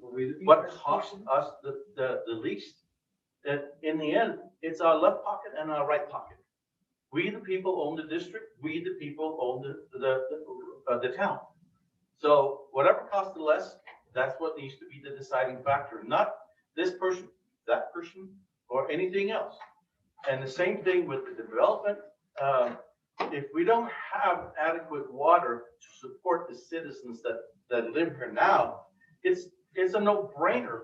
We put a moratorium in place, but it's got to be based upon a water study that says we have in Cedar Point, we have only water if we're only able to produce this amount of water. We have plenty of storage over there, but we don't have good water. We do have enough to have, water. we do have to have some legal teeth. And over here, my understanding in this part of Apple Valley, we have plenty of water, but we have not enough storage. So in both those, we just need a simple study that says, this is how many people we can support over here. This is how many people we can support over here. And if we don't have the water to support the existing citizens, we have no business allowing a new development or allow anyone else to go forward. We have to be able to support those of us that are here. So the needs that haven't been met are now going to go on the backs of the citizens that live here? Is what? We need storage. Are we now gonna buy storage tanks? And then now the citizens that live here have to pay for them? No, that's my whole point. No. Let me, that's my whole point. Any development that comes in should be, any cost should be carried by whoever is developing it and creating the problem. We, the people that I don't like, that's one of the things I mentioned that made me upset, that we all have dirt roads, but then we took all this money and chip and sealed over here. Hey, you know, hey, the reason why you were able to buy the lots over here, they were cheap because those improvement wasn't here. So if we want to have a part of town that needs to have paved roads, if that's what people want, then you do a special improvement or a special assessment area. That means that town helped put a loan together for the improvements, and the people that live in that district, they pay for it. So, and like Kevin said, we've tried that before and people don't want it, but that's okay. But I'm not okay that we take money from everybody's pocket to improve in one area of town. Has to be all of it. It has to be, if you want it over here, or if we want it over there, it needs to be carried by whoever benefits from it, because your property values will go up when you put improvements in. So, you know, so the water, whether we give any more permits or whether we develop any more, should strictly be governed by whether we have the capacity to support it or not. And at no time should we, the existing citizens, be required to support. Here's a new subdivision that requires a 1 million gallon tank, and then we have to get a loan that we, the people, pay for. No. The water contractor district's puts in a new engineer million should gallon tank. establish a stop number. Correct, but that's what I'm saying, let's just move forward. Yeah. So I'm suggesting that when we move forward, we simply put down these numbers, and this is what be the determining factor. And if somebody sued us, then we have the basis for it. This is why we made that decision. And we don't have enough water, or we don't have enough storage, and we, the people, can't afford to buy 1 million gallon tanks to support this new development. The developer has to put The it in. developer has to pay for it. That's how I've spent millions of dollars for my companies to pay for these things. That's the way it should be. And the same thing with I'm 100% on board with Kevin. When Kevin says our number one priority should be get that spring water that are just flowing down to the ground into the 1 million gallon tank and over to Apple Valley over here. There's nothing that's more important, because without water like we've had, we have nothing here. And if we have lots of trouble and power shuts down, guess what? There's me and a handful of other people that have water. I have my own well, and I've told the water district before, if need be, I can tie into your system. The pipe's already there, and I'll help support you. But I can't support 400 homes. No, but we do have a backup here to the Chevron gas So station. let me just finish, Kevin. Oh, go ahead. Yeah, Sorry. let me just finish. So I do believe that we can pull together, and I do, what we do need to do is just let the past be the past. I mean, I love Harold and I love Chief Ford, and I think they're all awesome people, and nobody's perfect. Neither am I, neither is any one of us here. So let's just, bygones be bygones, and let's team up and work together. You know, I see my expertise is that if you develop, if somebody comes in, I know all about it. Mason, she's been managing for a long time. I would love to see Mason and I just work together to make all this work. She has talents that I don't. I'm not as strong at, and I have stuff that she needs. You know, we just all get together. The same, I mean, we have experience here, sitting here, that we should tap into. Instead of saying it's either me or nothing, why don't we all just say, okay, I will be part of the group that fixes these problems. And I think we can. I really do. Because I don't know of one bad person in here, in our town that I'd say that's a crook that have done bad. No, it's just imperfect people. And I think we can all work together. Marty and I are living examples of that. We've battled it out, and we've done it many times. But we're still friends. Okay, Jay, Right, just, Jay. yeah, Jay, just on a quick note, the Chevron gas station does have its own well. It does have backup generators, it has backup fuel, propane and diesel. That was one for a long time, in an emergency. I'm really good friends with Jan down there. We have keys set aside in an emergency. Her feeling was knock yourself out, especially if she's not coming back and can't get back up the hill. So in a real emergency, that is available, but that would be a last ditch resort. So I know Mason had a quick comment. Jay had No, I something. want he Jay wanted to to be add. able to go. Oh, okay. And Jay then should Margaret go. had something quick she wanted to say. Well, I have a question for anybody Thanks, Fred. who knows the answer. I live in Cedar Point. My water stinks. And when I moved here, it was pure. I have extra equipment in my garage. I have a reverse osmosis system for the whole house. I have a sophisticated water softening system for the whole house. A couple years ago, the water district board decided to raise the water rates. And I, like every other customer, went right along with it. My bill went up $20 or $30 a month, which is fine. I will agree to that because water is essential. And I was getting good water at the time. In May of this year, I received a letter under the heading of the Special Service Water District, and it was signed by 2 people. And they were proposing to raise our water rates between 180% to 400%. No matter what you say, that kind of an action could not be justified. And there was no explanation other than that we were using more water. And I want to know from anybody here, when and how are you going to solve this problem? Go ahead, Mason. All right, so first of all, I have it directly from Harold Merritt's mouth to my ears that was not an actual proposal. That was for a work meeting for discussion. He was not proposing to raise the rates to those levels.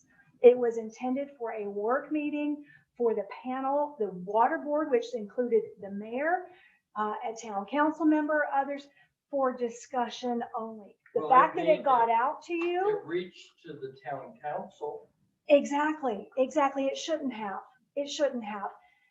The fact that it got to the town council and got to you was not appropriate You're because it was not real. So that aside, and that's from Harold Merritt's lips to my ears It seemed personally. very real to me. It was not intended to be an actual. You advocated for the increase. It was a No, I post, did not You advocate did. for it that. was a posted public did. hearing. You said we need an increase. Let me tell you what I said. Slow the usage down. No, what I said was, we do not increase on smaller usage. Up to 30,000 gallons, we do not increase because those are small families. It was They don't above, need. it was 5 to 10,000. I know exactly what you're talking about. And from Harold Merritt's lips to my ears, that was not his intention. I said up to 30,000 gallons, it should not be increased. And Mike McLaughlin sat right there and he said, you're absolutely right. Small families should not have their rates raised. I do advocate that there needs to be some kind of surcharge for high users. Absolutely. And Mr. Lisenby asked me, well, how much do I use? And I said, I use 3,000 gallons a month. I do not advocate raising rates for normal usage. I do advocate a surcharge for high users. How many that is, I don't know. We'll have to get some transparency to know how many that actually will affect.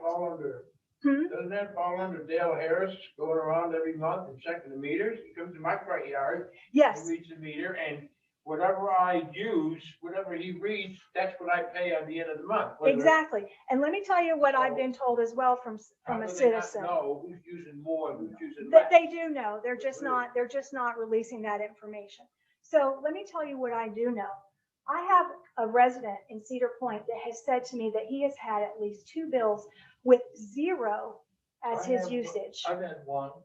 You've had one with But I 0 came as his into the- usage. I came into the town hall Mhm. and Davis told me that they just had not received the actual reading from the computer, for the computer in time. He wrote it on my bill what it was, and I paid that amount. Okay, so you are also stating that you've had a bill. I've had to get a resident say he's had at least 2 bills with 0. That should not happen. How is that happening in our town office? It's hardware. How is that happening? But no, bills should not go out with 0 usage. They should Well, that's get what- the usage and then send the bills out. Yes. But when Dale Harris goes out and comes up with a 0 reading, that's what he turns in. How's that the house's fault? And we don't know that. When you're talking about a volume, you're talking about reading hundreds of meters, and then they come in and plug it in the computer, which uploads to a computer program, and that computer program spits out the bill. Bill 1 is reading those bills one by one to discover that one of them's 0, so they can stop from that going out. And sometimes they could be on vacation, and of course it's 0. We used to do it, huh, Debbie? When we folded it, we could see it. Yeah, but that's why we have a different process. Weird or flagged, then we But made that's mention what, to it. but So that's why we we need have to a different establish process. processes that don't let that happen. No, it's, You know, when I built my log home, I dammed off the, back there in the logs. I made a little miniature lake tide. It's beautiful. Joan and I go up there, we swim in it. But I had some neighbors came over and they said, you know, you're wasting a lot of water. And I asked Ted Hoover and he said, we got plenty of water if you're willing to pay for it.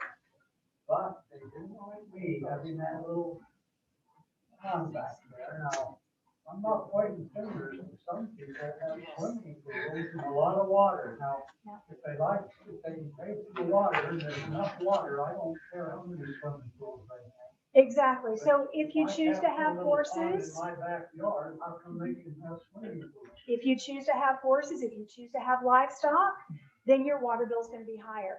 So I apologize. I haven't addressed your issue about your smelly water. Yeah, well, I just want to know when the problem is going to be corrected and what is the plan?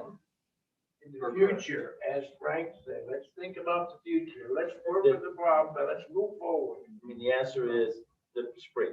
Yes. That's your answer. When we get that spring tied into Cedar Point, we will have the best water in the county.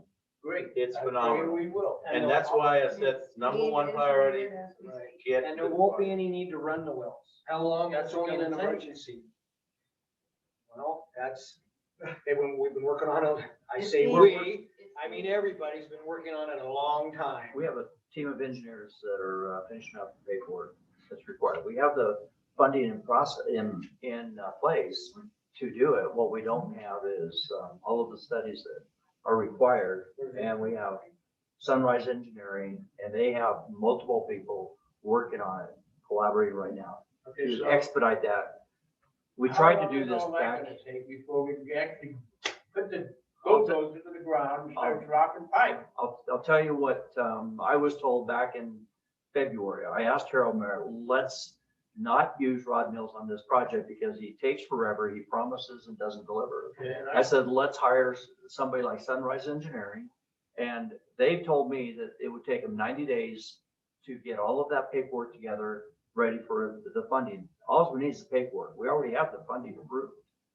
And so what we need are just the environmental impact, because it is some of it's federal money and we have minimum requirements to qualify for that. And had we started on it back in February, we would have been singing along right now, but we didn't. Well, you know, the thing of it is, that's all well and good. The question is, okay, all this is happening, okay? Once all this is signed, sealed, and delivered, Right. how long is it gonna take, once that's all done, finances are done and all that, before Cedar Point, I can turn on the hot water with the cold water, and I don't feel like I'm gonna gag. We don't. Because I have to put aftershave lotion, I don't want to walk out of the house feeling like I'm clean, because I don't want you to think that I don't wash. I mean, I do that for a living. Okay, so you're not talking about miles and miles of pipe. Okay, so you're talking about 3 to 6 months to physically put the pipe in the ground and connect the tank. Good. So once we get the So paperwork that'd done. be done by the election. Oh, I. Wouldn't that We be were nice? politicians. It could be, could be. It could be. We all need to pray about it. Lord, help us with that pipeline. So let's wrap this up. It's already 8:10 and I know some of us haven't even had dinner. Margaret, you had something that you wanted to add? Well, you know, when you were talking about the rate, you know, the raising of the water bill and stuff. But each of us that own an acre were told we had like you know, acre full of water. So that's like 325,000 gallons per year. 43,000. Oh, yeah, 4 years. right. Per year. And I would say most of us don't even use half of that amount of water per year. So really, unless we go over the 325,000 gallons, I don't know exactly what the figure is. We shouldn't really have any, you know, rate increases until we pass that 325,000 gallons. One note to that, ask yourself, how many whales are in Apple Valley? Last time I heard there was over 500 whales in Apple Valley. Personal whales drilled in the ground. You're talking about this one. I'm like, I haven't seen any. Where have I been?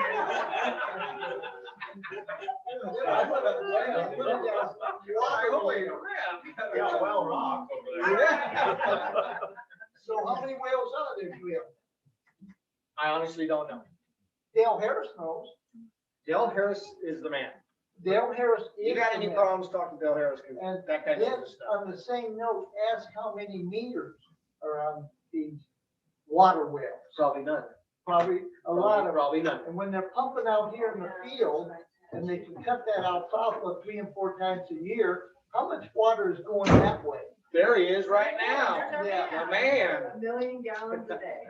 So Dale, They pump a lot. since you walked in on this and we're Don't even finishing up, recognize and him. we're too late, would you, an observer. do you know how many whales, not Water whales and how many water whales there is in Apple Valley? Well, how many operating wells? Yeah, how many private owners, residents? Operating or dug? Yeah, No, there's a whole bunch. 1, 2, 3. no, not No, from no. Apple Valley, I'm There's talking about probably 14. Counting private wells. private I didn't wells. think there was a lot. Private and public wells. Yeah. 500 was a little overestimated. That's the number I heard. That's what they said to me. Hang on. Listen to what Dale. There's 600 holes poked in the ground, but not all of them have casings or pumps in. There's only about 14 to 16 that are operating. And apparently probably a lot of them are empty because we come pretty dry around here. Is there any water in the holes, Jeff? I don't know that. I got 4. I'm only 6'3", so I can't. Water in it. Well, does anybody else have any other questions? Anybody want any last wrap up comments? One Thanks, last everybody, comment. for coming. Vote for it. You guys are awesome. Appreciate it. Thank you. Richard, you had something? In the budget, You got a couple minutes. just a couple things in the budget. You're talking about roads and Frank. I'll agree with Frank. Let's let the past be the past. Totally agree. Forget what happened and let the fire department come into the office here. I like that, if they can come back. I here. agree. Absolutely. And Marty agrees with that too. Yeah, let's agree to let them back in. All those 17 people. Here's your budget. When Frank says, and Margie can vote for this, let the area that need roads kind of pay for them. I wanted to pay for them, $2,000-3,000. Right now, in our budget for this Gateway project, we're paying like $41,000 in principal and $31,000 in interest. I'm saying everybody's paying for this chip and seal out here. The whole community. The whole community. The whole community for years to Yes. come. Yes. So in order to get roads paved up there, charge Gooseberry. And there was a community that did that, I believe Margie said, that actually did charge the area they paved. That was Pam. Pam said that. So charge Gooseberry for the roads, and I'll go along with it, and I'll definitely pay. One guy in Gooseberry, I went around and did a survey in Gooseberry. And I asked them all, would you be willing to pay for the roads in Gooseberry? Most of the people said, as soon as you stop the payment for me going to Gateway, I'll pay for that road in Gooseberry. One guy says, I'll chip in $10,000 into that fund. So there's the problem with that is they don't want to pay for out here, which they use the roads, if they have to pay for their area. So let me ask a question with that. Okay. Just throwing it out on the table, would it not be fair for basically all the roads that are owned by the town for everyone to finish up all together to do them all? Or are we gonna isolate certain areas now because they weren't in the first deal? Priority list, yeah. I Anybody? chipped and sealed in front of my home. I know you guys did, you Moses paid for it stopped yourself, and I yeah? paid it, and I kept going. Yeah, you ain't Well, went past your house. Right. So does anybody have a response to that? What would be fair to the whole community? When you put it. Okay, you got 2 minutes because we're leaving. When you put in the future sewer. You can't do it in 2 minutes. Are you gonna have to dig up the chip and soil? Oh, If we find chip it. and oil road If we again? ever get to the point of having sewers, Well, that's something that in the future they'll do. So you're gonna have to tear up all the roads again for the sewer. I think, do you know how many permits we have left for septics in this community? I think it's still a serious chunk. Quite a few, It's but huge. that doesn't mean we can have to keep going. I think Well, there's, right. there's grant money out there Right. for sewer. And I know some of the developments coming in, But we're only working on existing those. homes, not, Yeah, only existing homes. some of the new developments, I think we're working on putting in some areas that can be Well, done that's and the eventually tie into. We want to do a lagoon system for Lagoon, for yeah. Dale. And, Yeah, so there's a lot of stuff we can consider. you know, that's millions of dollars and we've got to get that grant money in place and it takes time. But All right. Well, hey, Right. thanks, thanks for people for coming out. You guys. Thank you for the Look couple forward- of questions. I look forward to going forward. Hope we answered all your questions for you.